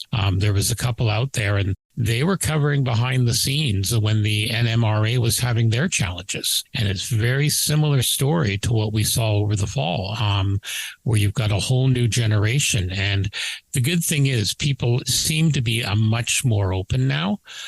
So we're really enjoying that. We love the sci-fi side. We've got a couple of guys who are regulars at Wonderfest, which is a non-IPMS show. But again, it shows there's many different sides. I am not a master builder by any means. I don't enter competitions, but I enjoy it just for the love and the social aspect. So we do try and, cover off the business when we can, because I think the more people understand behind the scenes, the more they'll understand why X company released another Tiger or another Spitfire. It allows them to pay for the weird stuff. And we're also getting into an era now, thanks to 3D printing and cottage industries and stuff like that, where you can pretty well get anything now, no matter how obscure it is. Like I love ScaleMates just for going through that and seeing stuff that you wouldn't have had a dream to have years ago, to be able to see released. And now you can get it. And no matter how obscure it is, it's just simply amazing. And that's one thing I really think moving forward. And I think having all of us, the more the merrier, will work. Scott, for you? I was really just waving at Darren's camera, trying to get a little bit of extra attention along with Malcolm. But yeah, I was just looking my arms in the air. I look like I'm praying, but it'll be a good one. Well, you know what? That's one thing that's awesome about every hobby in ours too. We all have the memes. We all have the stereotypes. Yeah. And we can all laugh at it. And that's one thing. Social media has been very good for the hobby, but it enhances the good and it enhances the bad. And we've all seen that. Which is like life, really. Yeah, in the last few months, we've all seen that. That's the thing. I try and be the eternal optimist. Now, the next thing I want to talk about is what you think scale model podcasting is, how it's changed the hobby or what it's done for the hobby. And already it's come up. A lot of you guys have said about how you've had this really positive feedback. Chris, you said about the sexism episode and how that hit home with a lot of people. And I can't remember who it was now that said that, I know I've listened to these shows. Darren, you said it. You get these letters from people saying how the show's affected them. We've done shows where we've touched on very serious topics, including mental health. I know a lot of you guys have. And I think for a lot of people that maybe don't have a club or that aren't maybe the most sociable guys, it's a way they can join in the conversation and enjoy the discussion of modelling at their bench, listening to it, or in the car, or going for a run or whatever. What do you think podcasting has added to modelling? Who wants to go first? Go on, Stuart. Well, I think as all of us said, it's enabled you to bring it to the bench. And I think it's not only podcasting, which creates the community. It's post-COVID. It's been the Zoom meetings. It's been the Hangouts. I know for years and years, there was only one guy I know out of the UK, and of course, his name's going to just completely escape me. He ran International Scale Modeler for many years. He would do a weekly hangout with a bunch of his buddies, and everyone would join in. And, you know, I liked the concept. We started doing with our club every 3 Wednesdays out of 4, and the 4th one we meet in person. We have a build night. We call it the Grey Butts, and anyone's welcome. I remember when Wonderfest, they did a virtual show the first year of COVID when they couldn't meet. So they did one called WantaFest. So they did a fundraising thing. And I remember when we were interviewing some of the organizers for that afterwards, they actually had quite a few people for medical reasons, cost reasons, travel reasons, wouldn't ever make it to a show. And the fact that they could virtually enter their models and be part of that community was, you know, and a couple of them said it's a life-saving thing. Having virtual meetings via Zoom or whatever has really brought the hobby home for a lot of people who, for whatever reason or another, can't make it. Same thing with, you know, we see it with Operation Vet Build or Models for Hero and all those organizations. You know, it's really helped bring that home with the social media aspect. We don't just have, you know, friends in our immediate area or people we see once a year at the annual show. We now have a worldwide audience of friends and colleagues. I was going to build off of that because I had mentioned that on one of our podcasts about the social aspect of the hobby now. You know, you have a hobby that was once a very solitary hobby. I mean, you sat at your bench, you built, you probably saw people at your monthly club meeting for your IPMS club. You know, that was pretty much the only interaction you really had. You know, I got the idea of doing build groups back, you know, even before COVID, but COVID started, like, you were isolated from the world. Now you realized how much fun you can have at your bench, speaking and seeing guys on a screen and building together. Now, when you get in a room and you're building by yourself, you're like, wow, this is too quiet in here. I need to listen to something, or I need to talk to somebody while I'm building. Because for me now, if I'm building by myself with no one on a screen or not listening to a podcast, I feel like it's too quiet in the room now. That's how it is for me. Yeah, if I can touch on that just real quick, you know, you look at this group we've got here tonight. We're talking from all over the United States, over to England, and all the way down to Australia. You know, who would have thought that this would have been the state of the hobby just from us, the relationship we've grown 5 years ago? You know, it's just mind blowing. And then you take the audience. And Scott, I think you'll attest to this. We walk through the Nationals contest room or through the vendor room, and we run into people and people just talking in groups about the hobby. How many folks have you had come up, Scott, and say, hey, how you doing? Thanks so much for what you're doing, you know? And how many people have they met through this medium? It's incredible. It's made the hobby in the world a lot smaller, the hobby a lot bigger. Yeah, you know, I think the question, Chris, that you had was, how do we think that podcast adds to a visual medium like modeling, and has it changed modeling? I don't know that it's affected modeling itself, but certainly the community of modelers has changed it significantly. You know, there was a time when we all, meaning the civilized world or whatever you want to say, we got our news from the newspaper. So we read about what happened yesterday. And then all of a sudden we had a radio and we could hear about things that were happening in real time. And I think that modeling podcasts as part of the greater social media in this hobby has really changed the conversation. Now, all of a sudden, modelers that aren't near an IPMS chapter out in the middle of Nebraska or Iowa, no offense, Midwesterners, modelers that are on different continents, modelers that are interested in alternate format shows like MMSI that haven't really heard about those things. All those things now have changed. And then you add to that what we've been talking about with bringing people out of their basements and having conversations and addressing things like mental health and racism and sexism and misogyny and topics like that. And I think it's been very, very powerful, you know, and I'm not taking any credit for that. I think it's just empowered the modeling community to collaborate and to communicate. I have to say, when we tackled those topics, it really gave me a huge kind of feeling of love for the modeling community, because I thought we'd get a lot of pushback about being woke and about this and that, and we got none at all, not one email. So, you know, it really made me think modelers are pretty good guys. They really are. Yep. Really are. Mike? everybody's talked about the community and we've had that experience as well. But I think another aspect, and we've seen that probably this fall and late summer, that it's given a voice to a greater swath of the modeling community. Whereas, I think it's slowly, but definitely challenging the mindset of certain established modeling communities who have hierarchy, shall we say? Hierarchy that think things are a certain way and they're not. I mean, the age and the gender aspects of the entire community are now in full exposure, right? For better or worse. I guess there is no worse. It's all for the better. Some people might think it's worse because they didn't want to look at these things before for whatever reason. But the voice has gotten bigger and it's gotten louder, and there's folks out there saying that this is a vocal minority. I think they only have that half right. It's certainly vocal, but it's not the minority, and they're learning Absolutely that. Not. They're learning that very rapidly. Very much. I think the events of the summer have proved that. Yes, and I think we've seen that with other organizations. No matter what, there's a point where they have to evolve.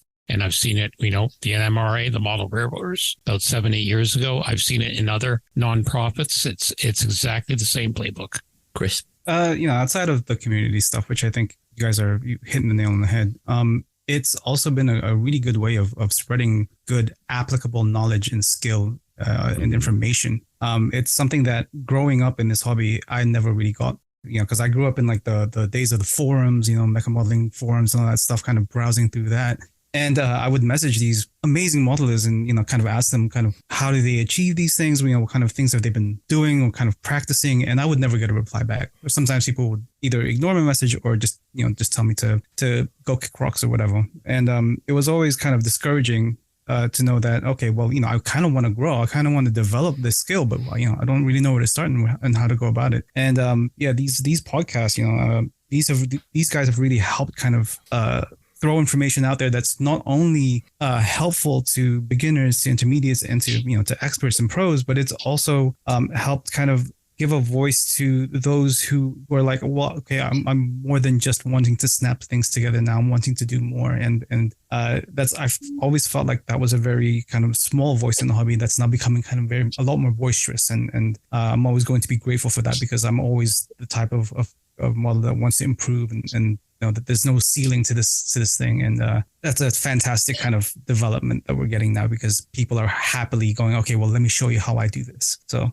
I think that's a big positive that we've been getting. It's interesting that if you had told me 10 years ago, 15 years ago, that we could have something more that brought people together more than the internet, I would have thought, well, how can you do that? Isn't it fascinating that the conversations we have and people hearing our conversations, still not being able to participate one-on-one with us in real time, but just hearing the conversations is so much different to get those messages across.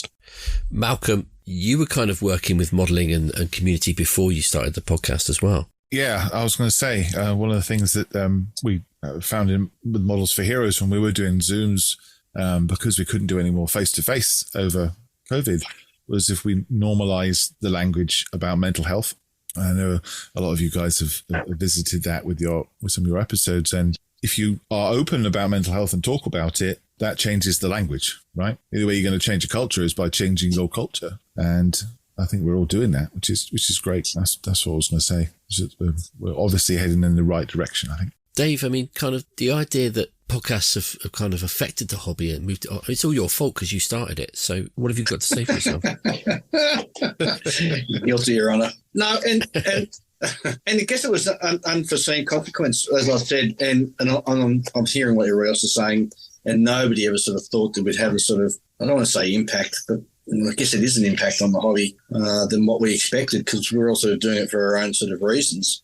And even just this group that we're sort of talking with now, I mean, and I guess we're kind of a microcosm of what the hobby's all about, where, Darren comes out to Australia, so I drive up and visit him. I've been up to see Scott, catch up with the rest of the guys when I'm in the US as much as I can. And and that's what sort of comes through our microphones when we're talking with our listeners, and we're sort of building that community unconsciously. And it wasn't something that I certainly consciously went into, started the podcast for. It wasn't about building a community or anything like that. I just wanted to listen to people talk about models. And here we are talking about all this other sort of highbrow, heavy stuff that doesn't smell like glue or stick to your fingers like paint does. It's kind of weird in some respects.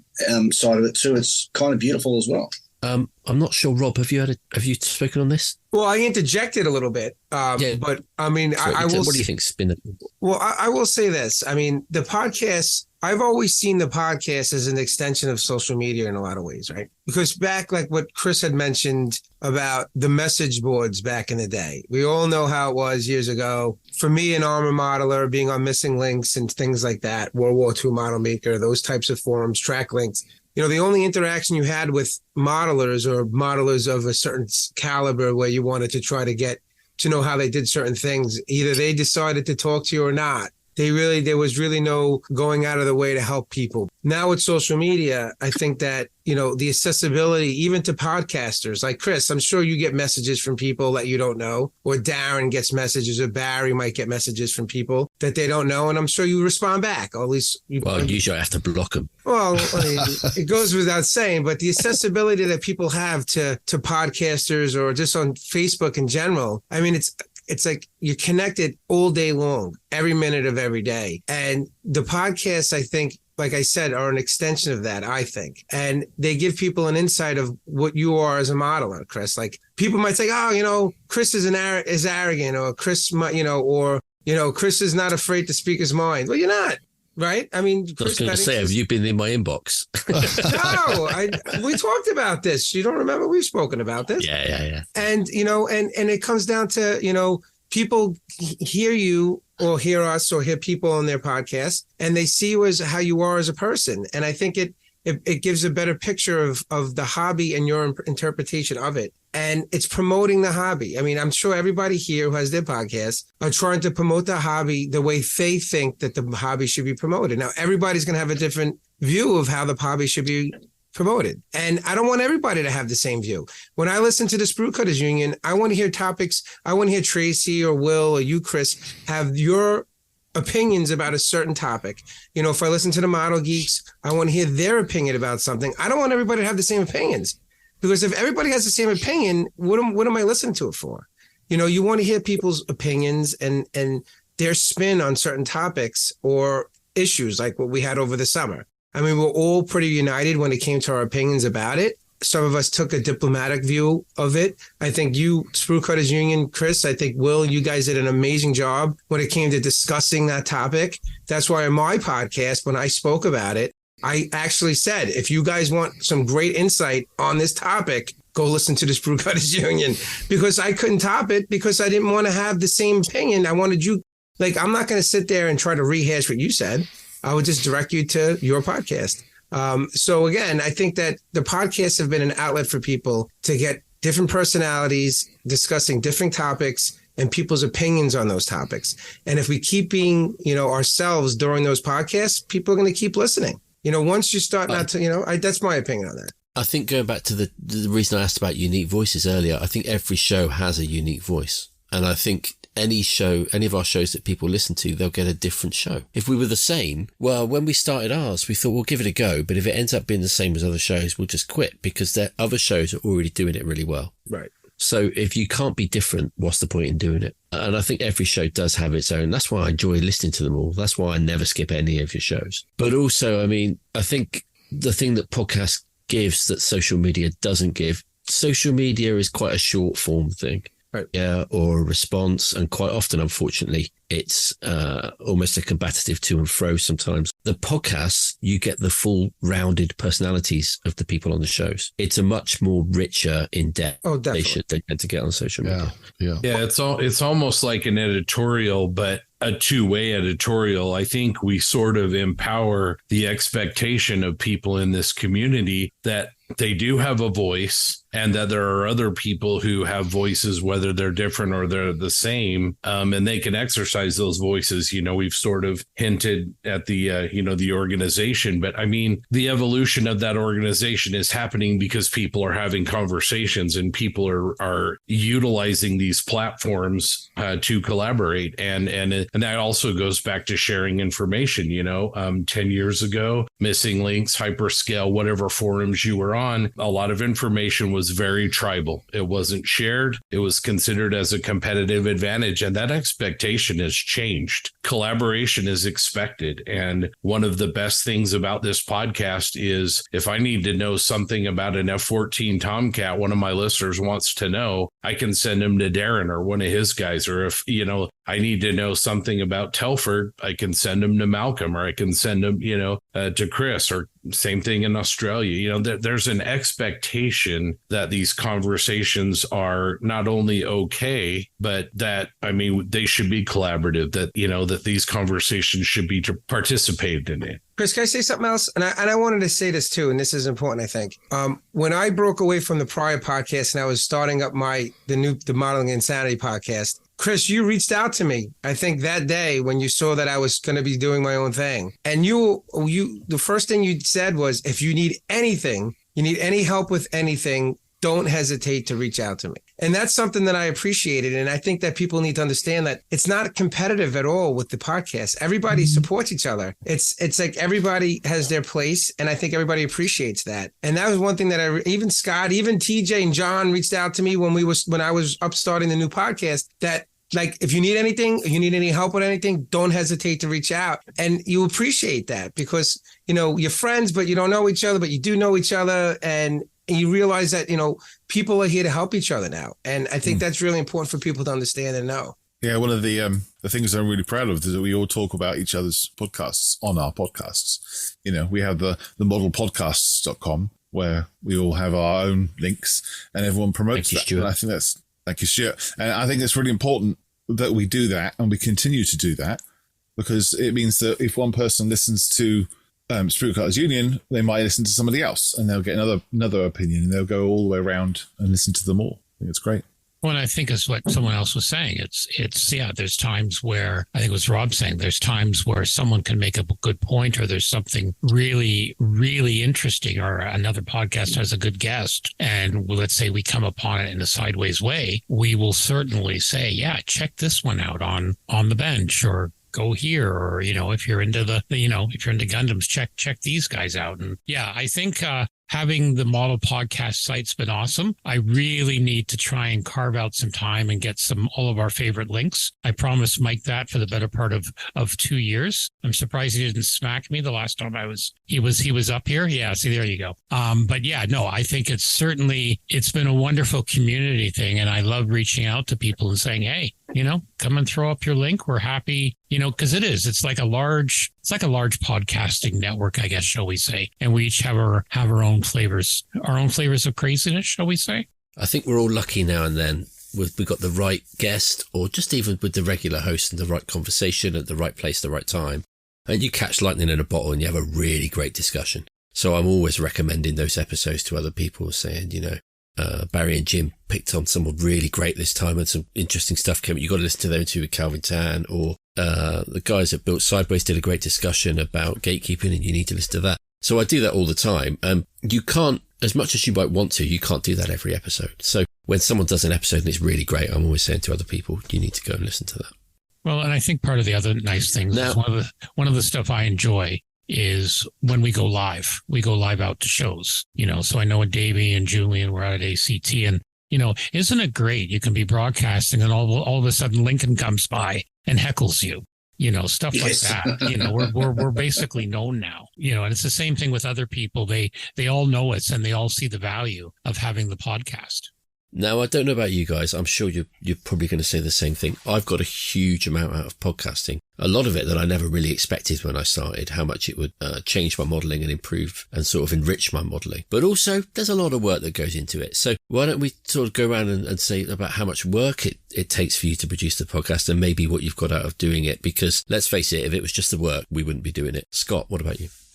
Well, as far as time that it takes, each episode of the Posse is usually about 20 hours, sometimes more, sometimes less. I know one of the other questions you have was, how do we line up guests? Well, that takes time, and then obviously the audio production takes time. So yeah, each episode that we drop every 2 weeks takes me about 20 hours. So I'm about 40 hours a month. Not getting rich. Did I mention that? Not getting rich. If you, though, as a modeler, do you think, why is it you do it? It's just, this conversation here, I'm going to take Barry as a great example. Barry and I grew up in the same town, a couple of blocks away from each other, never knew each other. And we met over a phone call that Barry called me and asked me about podcasting, and we met, and meeting Barry has enriched my modeling life. I've now been to the MMSI show and really seen a whole different sort of aspect of model shows. He's an amazing modeler. He's a great person, and all that happened because I put in the work. And all of you, we all have, that the same thing. I consider you all my friends. Some of you are, would never have started the Posse without your direct help. Malcolm is somebody I look up to immensely, who's allowed me to use my podcast to accomplish some greater good, which means more to you guys than I think I could express. I could just go on and on and on. So that's why I do it. Mike, how about you? I do a pretty tight edit, and it takes a lot of time. I'm probably 2 for 1 for recorded material for hours in versus what it takes me to kick out the final product. I do that because I've got some self-imposed expectations, I guess, because I'm an engineer by education, and also I've gotten some feedback from some people who are in industries who listen to the podcast that who validated that for me. It's not so much work that I don't like doing it. It's sometimes I dread it, but when I get to the end of it, I'm like, yeah, that's pretty good. I think I like the way that came out. And then you get the feedback from an episode or whatever, and it's really rewarding. I also it's the community. Here are on my screen are 10 people in January 2020 I didn't even know you at all, none of you, and now we're all here. We're talking as friends. We are friends. Some of us have known each other longer than others, but it really doesn't take much time talking to any one of you before things diverge into something maybe even outside of modeling. I know some of you had to endure it on our little group chat, but Rob, we had a conversation about something that was kind of important to me and important to him. Clearly, was about how we relate to our elders. And something that was really important to me and clearly important to him again. And that conversation would have never happened if we hadn't had the podcast. It's so much fun. This has been just incredible fun. And I've enjoyed meeting all of you guys. And again, the synergy between us has been great. I think I'm going to keep doing it again. Some of you have said I'm going to keep doing it as long as it's fun. And I don't see this not being fun on the horizon at all. I have my moments. I'm sure we all have when you're like, oh man, I got to get this out by Friday midnight or whenever your own drop date is. And you slog through it, you get it done, and you get back to the bench. And I don't know how many of you listen to your own episodes. I kind of do for a kind of quality check. At some point 3 times times over. But yeah, 3 for me too. It's all been rewarding for the all the reasons we've all said. I think there's just so much common. There's such a common vein among the 10 of us here tonight that I think we're all kind of doing it for the same reasons. Rob, you doing it for the same reasons? I'll tell you, the editing is it's tolling. It's taxing on you. Like for me now, realizing how much time goes into post, it's a lot. For instance, like we try not. I know some guys like you guys, Chris, with your you'll release like a 3-hour or 3.5 hour episode. I don't know if anybody wants to hear me talk for 3.5 hours. So I kind of like. Scott, thanks for the vote of confidence. I was hoping you were like, no, Rob, I want you to go to the hour. I'm laughing with you, not at you, my friend. No, I know. No, so, I mean, I want to try to keep the podcast between 1.5 hours and 2 hours if I can. And if we record for 3.5 hours, 4 hours of time. Now, Justin Ryan, who's one of the co-hosts, who's a great guy. Darren, you met him. I love him. Yeah, super dude. Super guy. if for some reason in Audacity, the way he speaks, everything is connected. There's never a break in his speech. So when he speaks and he every 2 seconds, it overtakes the conversation. So if I have to edit out, it takes me hours to edit Justin Ryan's out of his speech. So I tell him all the time. He's like, one time he's like, so when's the podcast going to be dropped? I said, I'm not going to curse. I promised Chris Meddings I wouldn't curse. It's Scott that doesn't want swearing. All right, Scott, I'm not going to curse. Peachy Scott. This dude, make believe I'm cursing with the beeps. I said, Justin, I literally just went through 10 minutes of our conversation, and took me 2 hours to edit you in 10 minutes. So extrapolate that out for all those hours. So I said, for every 10 to 15 minutes of recording that's in the podcast, that took me an hour to edit. And if it's going to be 2 hours, it's 20 hours of editing, almost, between maybe 15 hours of editing for one episode. So, and the planning of the episode, we usually speak as we're leading up to it, what we're going to discuss. And then the post, it's a lot of work. I don't know if we're at 40 hours a month, like Scott was saying, but we also don't have as long of a podcast. But it's at least 30 hours a month if we do 2 episodes. Hopefully some improvements in AI can help that for you.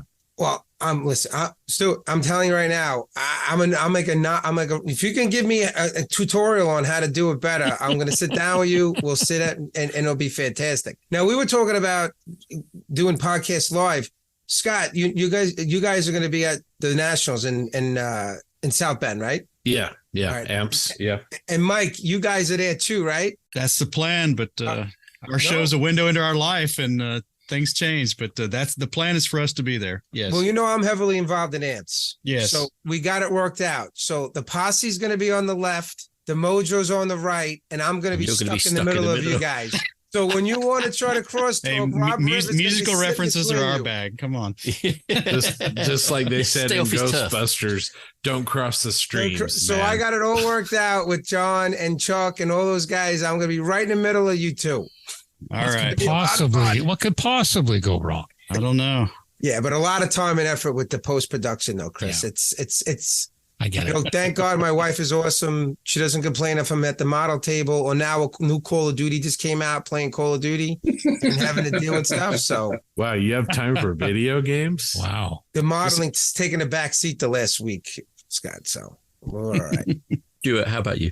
I've always kind of approached podcasting kind of the same way. I certainly don't spend as much time as some of the others editing. My main goal is to try and get as clean as possible during the production. So when we used to do live, I had the mixing board and I'd always be doing some adjustments. A lot of it now is just, we basically set up a Google Doc a week or two prior to every show. We have a standard template and a formula we follow. I contribute a lot of the stories, but the other guys will throw stuff in as well that we see. And it's pretty dynamic. When we record, we tend to follow the same model. And then again, a lot of it I throw into Audacity.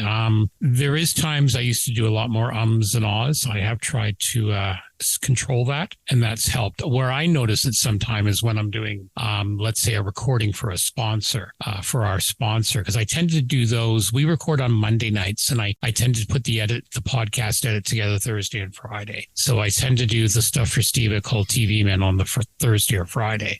And I know if I'm tired, I'm an Armour and I'll breathe, so I can get about a third, cut that down by a third. And as I was saying, Rob, I'm kind of looking into, I haven't got a solution yet, but I think with AI and that, you'll be able to find some stuff soon that'll be able to, you just say, look for this or something close to this and take it out. Develop it, Stuart. This is your chance to patent something for us. I wish. No, there's enough. I think we're going to see it. I think AI's really made some interesting things, like for things like ad copy and that. It's a good first step. And I think it's almost there. It is. It is. And it's something I kind of play around with sometimes now. At some point I'll probably want to do a new intro. And I have played around a little bit and just said, okay, give me an intro to a model podcast. that deals with this and this. And the first draft actually is not half bad. It nails a lot of things. It wasn't all about catwalks and fashion and stuff. No. This one wasn't. Believe it or not. I know. I was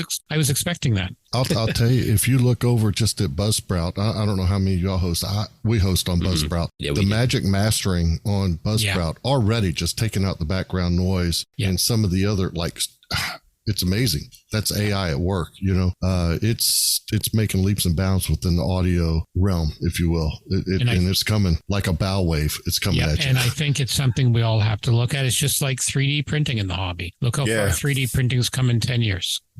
Where the fact that I'm actually willing to do a 1/350 a ship at some point, because I won't have to bend 28,000 pieces of photo etch and go nuts. Listen, Stu, we don't need to get into an argument on this. This is supposed to be a friendly roundtable. We don't need to get into do you not need photo etch?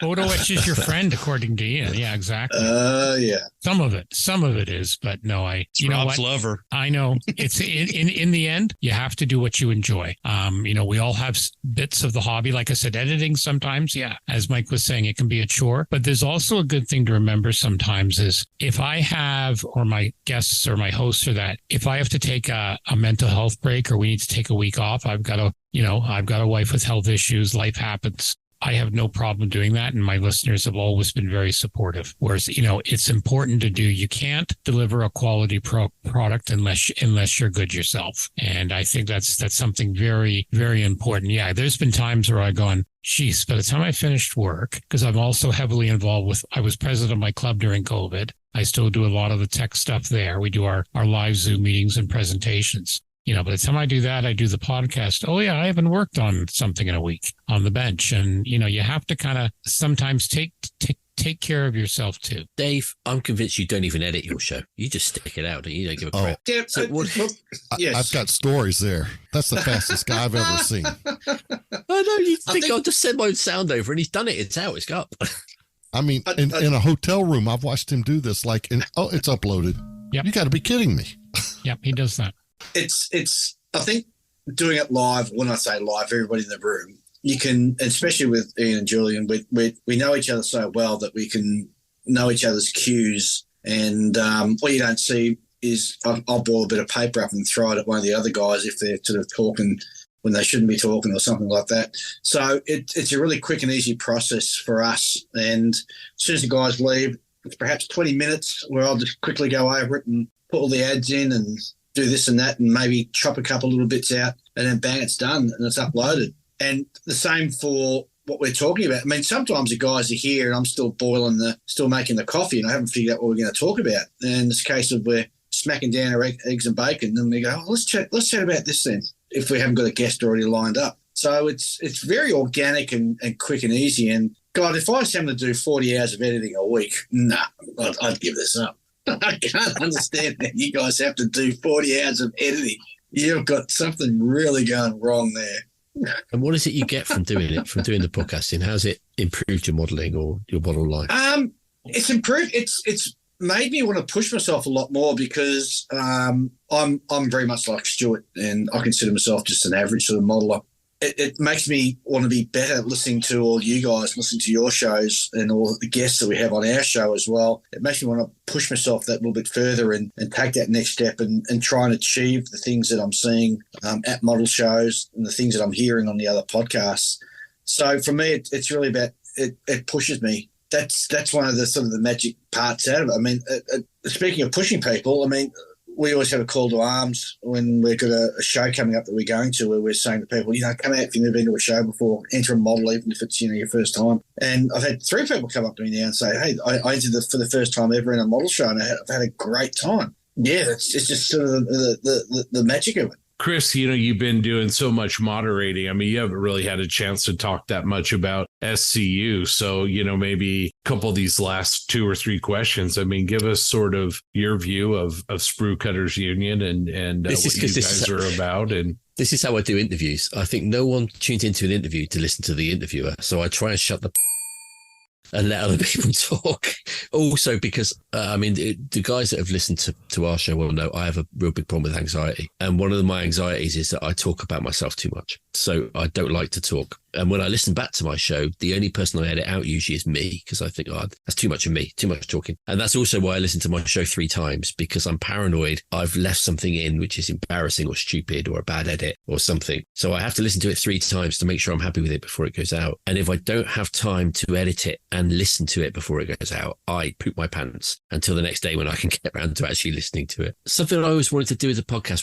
I get accused of this a lot, of over-intellectualizing the hobby. But that was what I wanted to do with the podcast, was get into the sort of the conceptual side of it, because you don't need to look at pictures for the conceptual side. So it's a bit easier the technique to talk about highfalutin ideas, whatever you call it. And I've got a huge amount out of it, interviewing people, talking to Will and Tracy, but also listening to your podcast as well. I get a lot, particularly, well, I'm not going to single anyone out because I don't want to, what about my show? Don't like my show then. See, now I'm doing it, I'm rambling. You're good. Yeah. But that's what I get out of it. My modeling, I think, has been turbocharged by doing the podcast. It's the ideas I've got out of it, the way it's made me. It's not even the ideas or the techniques. It's changed the way I think about modeling completely. I've gone from being a ship and armor modeler to someone that wants to do dioramas and tell stories. And it's got me back in touch with, this is going to go really pretentious now, that people are about to switch off, my inner artist. Because as I think art college, I mentioned on the show, I studied painting and printmaking at college, and I always wanted to be an artist when I was growing up. The thing art college did for me was destroy any interest in art. So that it was such a jaded experience that I left and went into insurance. And it's only now that through modeling and talking to some modelers and like Jean-Bernard Andre and Alexander Duchamp and a lot of great guys, it's made me think, you know what, I could bring that back into my modeling. So that's what it's done for me. It's really sort of opened my third modeling eye, as it were, to what's possible in modeling. But also it's made me feel far more positive about the hobby. Because, you know, it's easy to have conflicts online, but listening to your shows and getting involved more with the community, it's really made me enthusiastic about the community side of it, other people's models, about going to shows, about everything about it. And it's given me a huge amount of energy for the hobby, basically. Editing, 3 to 4 hours per hour of the episode. That's not including recording time. That's just editing. I mean, a lot of people don't realize it takes me an hour to put the music clips for the links, the segues, and the adverts on a show at the end, and just sort of chop it all together as an episode. An hour just to do that. But, you know, time just goes when you're doing stuff like that. But at the same time, another thing I've got out of it is I love learning new stuff. I didn't do any sound engineering before this, and I still suck as a sound engineer. I get emails all the time telling me that I'm too quiet on the show, and what they don't realize is it's because I'm a heavy breather. And if I turn me down, you can't hear me huffing away. The fat guy in the back of the room. It's funny you say that, sound engineer. Scott and I, Samo Nemo, we were talking about, you know, he's a musician. He saw the edits that I was doing. He's like, oh my God. You know, he had no idea. He's like, You're a self-taught sound engineer. I said, yep, pretty much, man. Pretty much as a crash course. You absolutely hit the nail on the head. It gets faster, though. You learn a lot of tricks along the way, don't you? Yeah, you do. Shortcuts and tricks, yeah. That's the big secret. Learn, document. Yeah. Chris, I know why you don't speak loud. You got a funny accent. That's why. It's called English. That's how the King's language is spoken. I'll have you know. Here we go. We just had a pot kettle moment there, folks. The funny thing is, actually, another thing I think you'll all agree with, everyone like we have on says, oh, I don't like to listen to the interview because I hate the sound of my own voice. You get over that pretty damn quick. Yeah. Yeah. You have to, right? Amen, brother. Yep. I was absolutely petrified of hearing my own voice recorded, and it took me around a half hour, and then it went away. I never thought it would. Well, Barry, you have a really good voice, and then let's all have a moment of silence for Barry, because he has to deal with those laughs that Jim does, those explosive, scary laughs that you don't want to hear late at night. You know, speaking of recording music, I've done some music mixing, not anything professional, but in music, a compressor is to be used very sparingly because you don't want to take all the dynamics out of music. Yeah. And so it took me a long time to realize I have to compress the hell out of Jim's track, because we had people say that we actually almost caused them accidents because he would blow out their car speakers. Yeah. It gets loud real quick. The compressor is your friend on spoken conversations for sure. That's right. But that goes back to what I was saying earlier. I'm probably the only person in the world that likes Jim's laugh or loves it, because he's really enthused. He's really having fun talking about this. And that's infectious, I think. Well, it's all genuine. That's for sure. Yeah. It's a good laugh. It's just voluminous. It's explosive is the word. Yes. Well, I like to say there's always one guy in a group that's like that. We have two in our club. Very similar. Yeah. Same idea. Chris, what about you? How long does it take you to herd the cats?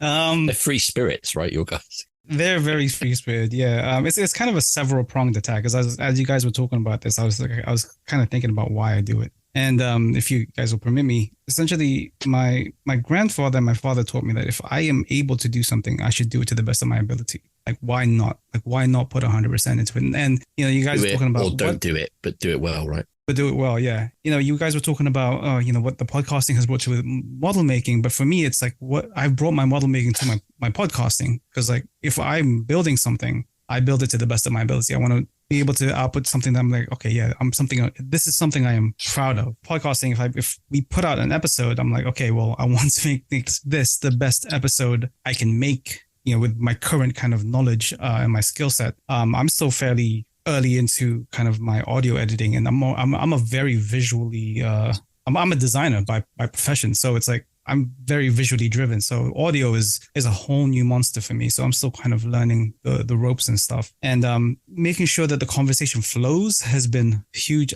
challenge for me, especially with some, and I love those guys. Those guys are my buddies. Those guys are my family. And but some of the stuff they do is just a little bit out there. Like for this recent episode that we had done, we were just having like a conversation, because we tend to do a couple of minutes of B-roll to kind of start off our episode, and then that's what we were doing. And we were having a conversation, and then all of a sudden we just hear somebody slapping meat, and we don't know like what that was. We had no idea, and it turns out it was Julio slapping his dog or petting his dog, but kind of just slapping it kind of in a friendly way. And this is a PG show, remember? Yes, absolutely. I'm not going to say why. I'm not. And we had no idea what was going on. We were like, "What is that?" And he didn't have his filter on, so we had no idea what was going on. It was just a very methodical slapping. It was just, okay. So yeah, that's just one of those things. Another one of my co-hosts, Kyle, he has the tendency to just throw sound effects out there by himself. Like, he'll just start to mouth effects that have nothing to do with the conversation. It's like stuff like that. So kind of learning to figure out, okay, well, what should I keep in? What keeps the conversation going? What keeps the flow going? As a podcast listener myself, what do I like to hear when we are talking about having a conversation? And it's been wonderful. It's been wonderfully horrifying all at the same time, just because much like Scott, I put in like maybe 30 to 40 hours a month, just putting the editing of the audio, creating the thumbnail, kind of creating the uncut episodes, making sure that's compressed in the right way. And it's just a whole bundle of I call it a wondrous mess, because it's like, I really love doing it. And I'm the guy kind of out of the guys that knows how to do this. I think if I didn't do it, those guys wouldn't do it at all. But at the same time, do it, right? Exactly. And like the other guys ain't going to do it. No, they're not.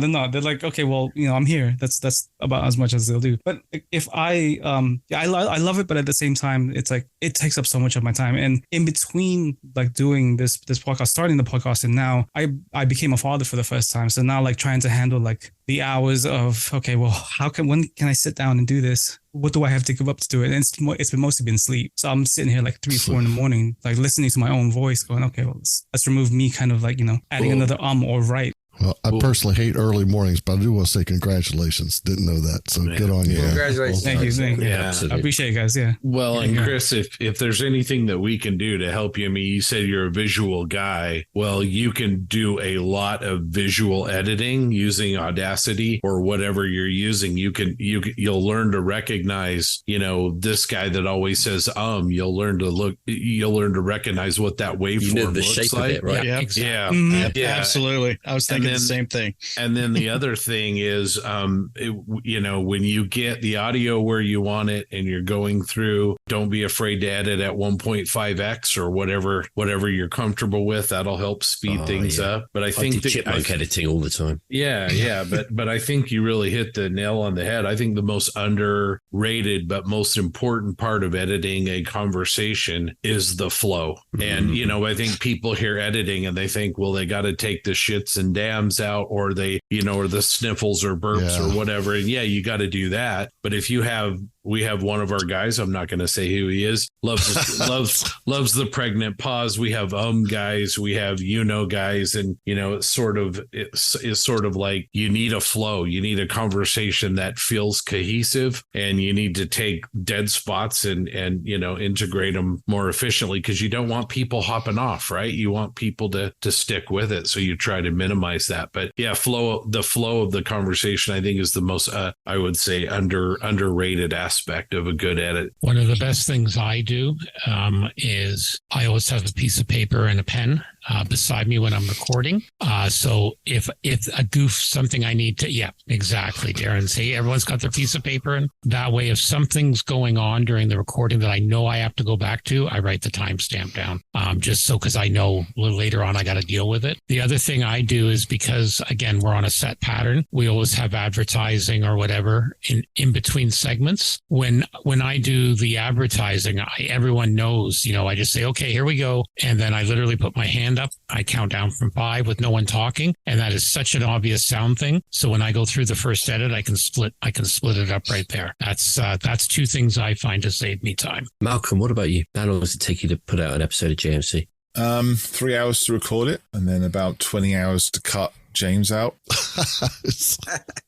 There's still a lot of James. Only 20. There's a lot of James in there. Yeah, I'm just saying. It's funny, actually. I just listening to Chris and talking about when he has got kids. I don't know how he has time to even make any children, because I spend a lot of time editing, cutting bits out, adding bits in. A verbal, what are they called? I looked it up. Vocal disfluencies, or filler words, is ums and ers. And you're right, Scott, you can see the shape of an Also, if you want someone to stop saying get them to edit their own voice. Amen. They will stop pretty quickly. I tell you. Amen. Ask Frill. Sorry, Frill. I didn't mean to call him out. Sorry, Frill. No names, no patrol. No, he's easy. It's easy to drop Frill's name. One of the hard things is flow, as Scott says, is making sure it sounds coherent, and what you're talking about at the beginning, you round up at the end, and the parts in the middle kind of make sense as well. That's difficult. And listening to it back, that's the reason why we don't go over an hour, because I've got to listen to it all back, and then I don't have time to listen to too much.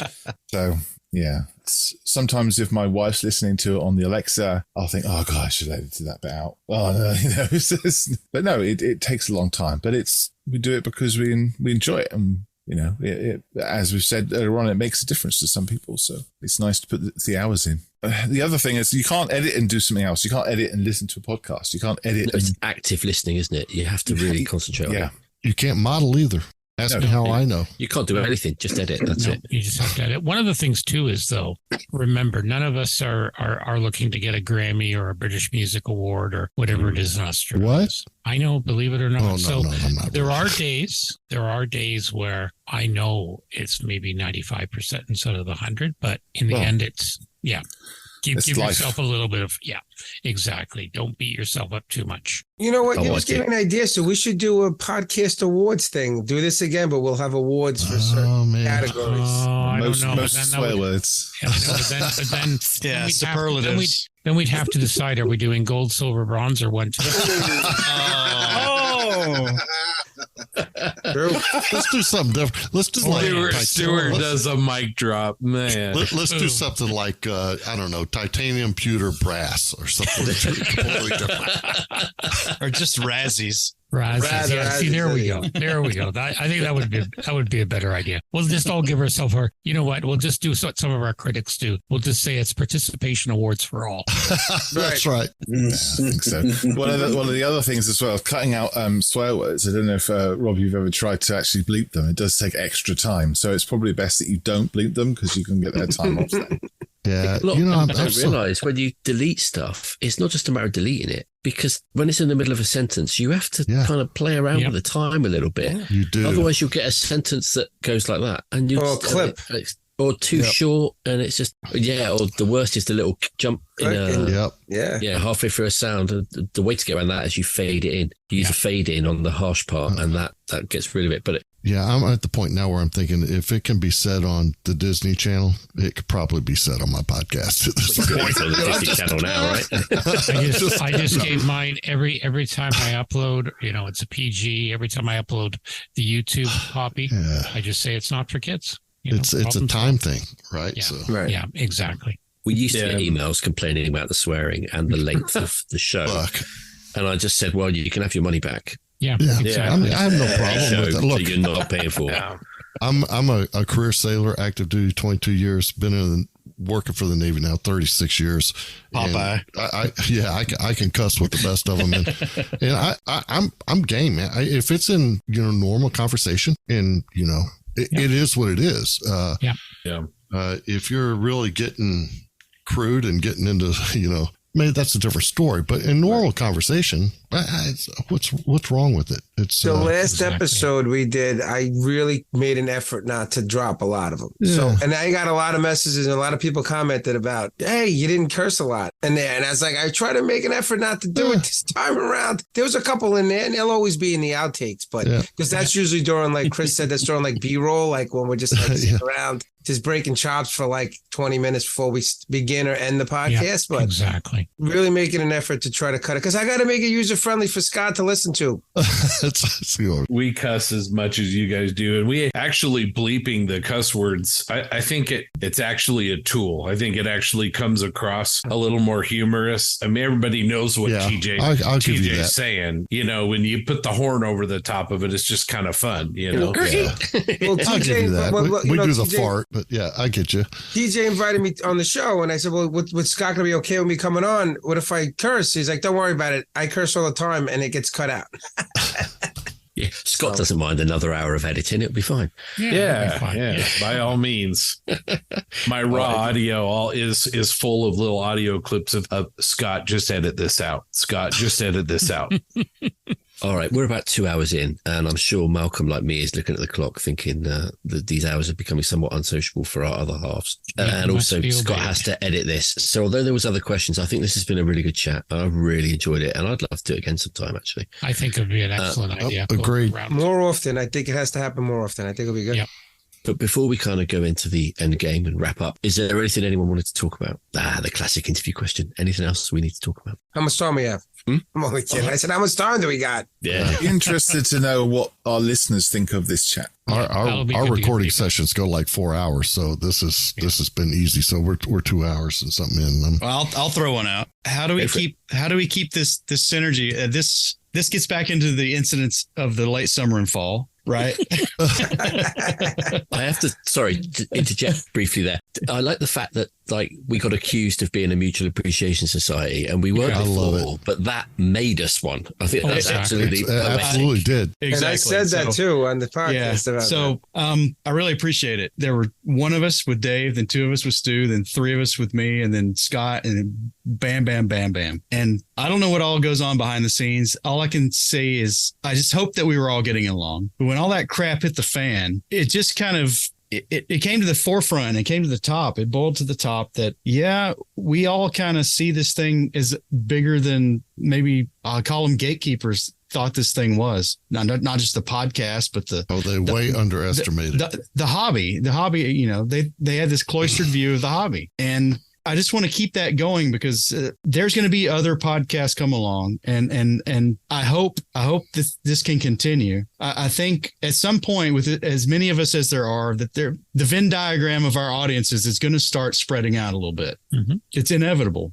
Chris, I don't see how you listen to all of them all the time. I try, I can't. I listen to bits and pieces. I'll be honest. I listen to bits and pieces of all of them. It's just a lot of time. We had a lot of downtime at work over the last couple of weeks, and I got caught up on everybody because I can't listen to podcasts at work very often because I'm always getting interrupted. And what do we have to do? How do we keep this going? I think this is a good format as long as we're all talking to each other and understanding each other and appreciating each other, that this can continue. But is there going to be 12? Are we at saturation? What's going to happen in the future? I think it's there is a lot more podcasts out there, modeling podcasts. There's a couple that do with cars, and I've never heard back. And it seems apologies to any that we didn't invite on this chat. Sorry about that. You know, I think, we each have our audiences. I think the biggest thing for the larger picture, what you're talking about, is we just remain as transparent as possible. Like when all this was happening, I was considering myself, I'm reporting the news. I'm reporting what I've heard, what's posted. I'm not trying to put a personal bent. When I do, I say that. And, you know, most people know my opinions on most of these subjects. But, you know, you try and be as transparent as possible. And I think this is where we have a good role because, not a lot of modelers, as you say, they've worked in their benches for their solo. One of the reasons I started, I wanted to get more people aware of behind the scenes of the industry. And I think we've all managed to do that now because we've all had industry people on. So I think, you know, we've had a lot more people who have been educated. I've had people come up to me at shows and said, oh, I never knew about this, or I never knew about how big Japan is for a market. You know, now I'm understanding why someone's coming out with another Tiger or another Spitfire, you know. So I think that's one of the keys things. We just remain as transparent as possible. And with all those incidents, you know, you find people basically, if they're going to do silly things, they're going to do it anyway. And now these days you've got all the publicity in the world and they hang themselves in public. One thing none of us do is keep any gates. So, you know, if we get a letter in about something from a listener, then we'll read it out. So it is kind of, although we kind of have a platform, it is more democratic than any single organization. So, and like you said, the word has got out now of what people want. And maybe some of the older organizations that have lost touch with that are kind of coming up against the fact that there are people out there saying what they want, and it's being amplified through us and being amplified through social media and other things. And that can only be a good thing, really, because all these societies are made up of the people that are members. Yes. And it's what the members want that matters. And even if they're not members, even if they're just the people out there buying the kits or building the kits or wanting to listen to other people talking about the kits. Coming to the shows. Yeah. I mean, and also with all these different shows, you don't have to listen to all the podcasts. I mean, I do because I enjoy your shows, but also out of professional interest of what you're doing and how you're doing it and, you know, stealing ideas and stuff like that. And segments. And listening to us swear about you.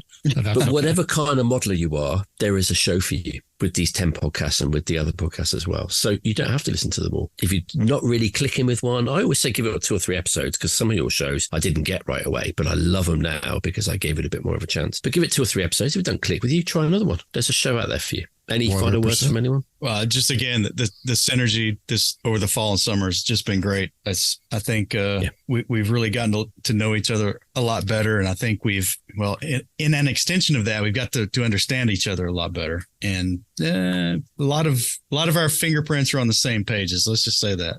Yeah, absolutely. Well, it's nothing like a common enemy. And you can say it's also a lot of it's common sense. A lot of it's common sense. And I think that's what we're seeing, you know, and I've said before, I just look back to the NMRA. I love the fact that the National Model Railroad Association, it's primarily a US-based organization. The president right now is Scottish. He lives in Scotland. He runs the organization from there, and he's done so much for that organization, and I'm hoping to see the same thing from another organization. I'm done. Sorry. Yes. That's how I'd like to end the show. Are we done? Fuck it. Let's kill it there. Don't forget to tip your waitress. I think he was giving you a cue, Meddings, to say that you're going to run for a certain club here in the United States. You know what? Listen, Meddings, that was your social cue. You didn't pick up on it. I was looking at a text message from Darren. Sorry. I wanted to run for office in IPMS UK. It's essentially the TLDR version. Well, we're going to see a lot of changes in groups all over the world. If I was in any IPMS national organization around the world or considering starting one, I would be looking very carefully at what's happened in the last few months. It has a real opportunity to become something much bigger, much more representative and much better. It's whether they take it's in every country with its own different reasons. It's whether they take it. Chris, I can imagine your blood boiling about this one. I saw someone in the UK IPMS Scale Model World group on Facebook complaining that a scratchbuilt sci-fi model had won, saying that sci-fi models shouldn't be able to win the contest because they're not real. And we've models. seen that in groups closer to home. That's just stupid. I've heard rumblings like that before, in local contests where I'm at too.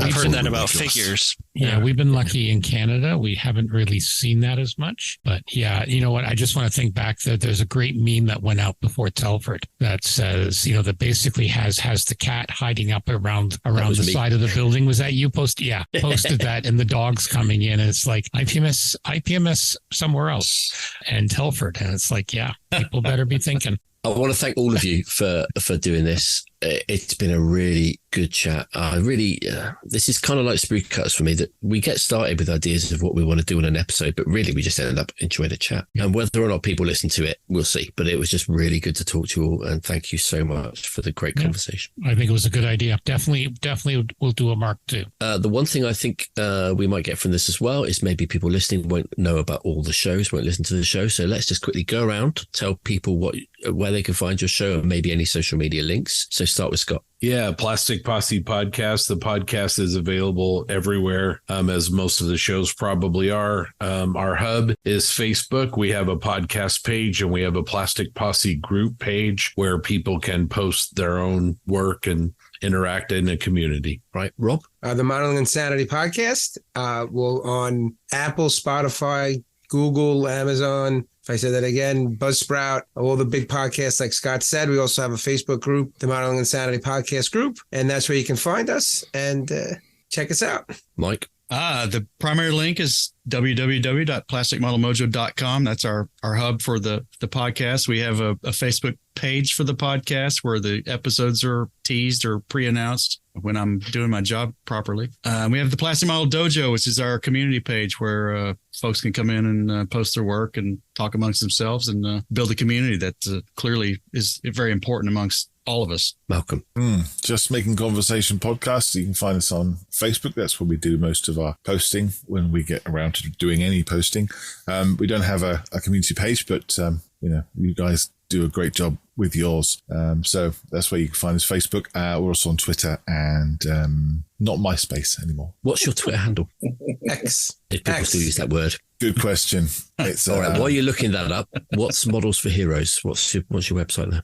Models for Heroes, modelsforheroes.org.uk. And is that 4 FOR, not the number 4, right? It's not the number 4. We're not lawyers for you or phones for you. It's Models FOR Models Heroes. No. Models FOR Heroes, and spell heroes correctly because I'll get upset. Chris, you've got like a million social links, right? Oh, God. Yeah. So Built Sideways Podcast. So on Instagram, we are built_sideways_podcast. If you guys have any questions for myself or, any of the other guys, we have like an email, builtsideways_podcast@gmail.com. Most of our community interaction is in our Discord server. So if you guys want to, hit up one of the hosts, they'll send you a link. It's also on our Anchor page. And like our podcast is on pretty much every platform that Anchor promotes. So that's there. And then, so we don't do Facebook. We don't do X, Twitter, whatever it is nowadays. So that's it. Dave. On all good podcast apps on the bench, and also have an email account. So you can write to us on the bench64@gmail.com. Also on Facebook, we have a community called On Your Bench, and also the show page, which is called On the Bench. Brand consistency. Stuart. Our main website, scalemodelpodcast.com. That's got all the links.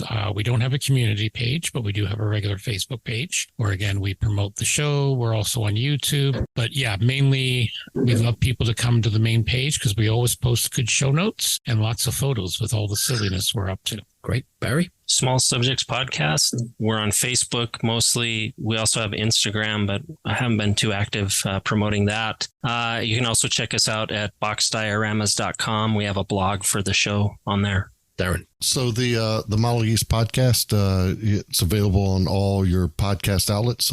Just quick Google search of the Model Geeks Podcast will bring it up. You can find it just about anywhere. The website is modelgeekspodcast.buzzsprout.com.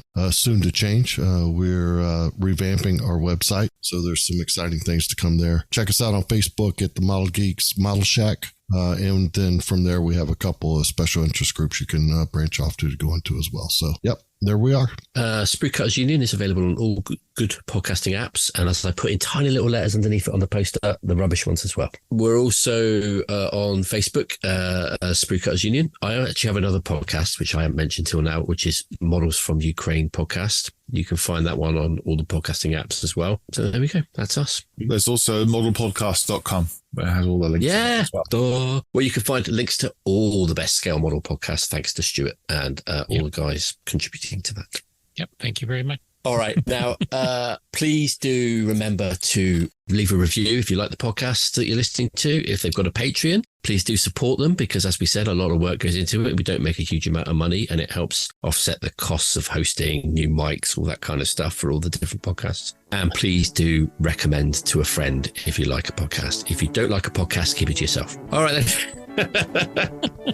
Thanks, everyone. Take care. Cheers. Good night. Thanks. Thank you all. Thanks, guys.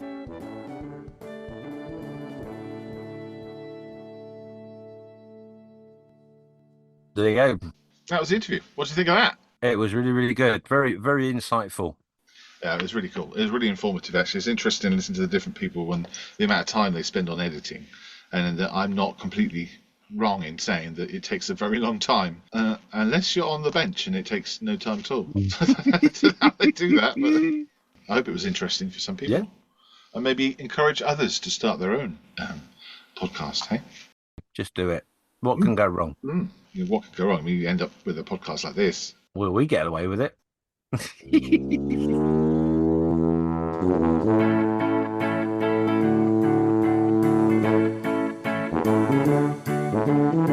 You've been listening to Just Making Conversation with James Skiffins and Malcolm Charles. Follow us on Facebook where we post photos, updates and other nonsense. Find us on Spotify, Amazon Music, iTunes, Google Podcast, YouTube and all the others. Let us know what you are just making and what your thoughts are on the conversation in this episode. A massive thank you to the following supporters from paypal.me/podcastjmc or patreon.com/justmakingconversation. Bill Huffman, Mark Ewing, Daniel Knoffel, Paul Gallagher, Chris McLean, Philippe Lefreniere, Johan Frenson, Mike Beeb Stucker, Mike Shelley, Mark Harriet, Elliot Capredi, Adam Kieran, Dross the Legume, Craig Nichols, Elliot, Robert Lane, Dean, Ivana Modicare, Callum the Michael Machines Podcast, Paint All the Minis, Peter, Brad Warren, Tim, Black Russell, John Julian, Chuck, Mark, Becca Wahi, Simon, Jen, Steve, Lee, Posters, Mark, Ray, Neil twice, Mike, Robert, Andrew, Drew, John, Mike, Jeff, Richard, Lynn, Gordon, and 8 of the others. If you do show your support, leave your name so we can paint the roll of honour on the towel of the next episode.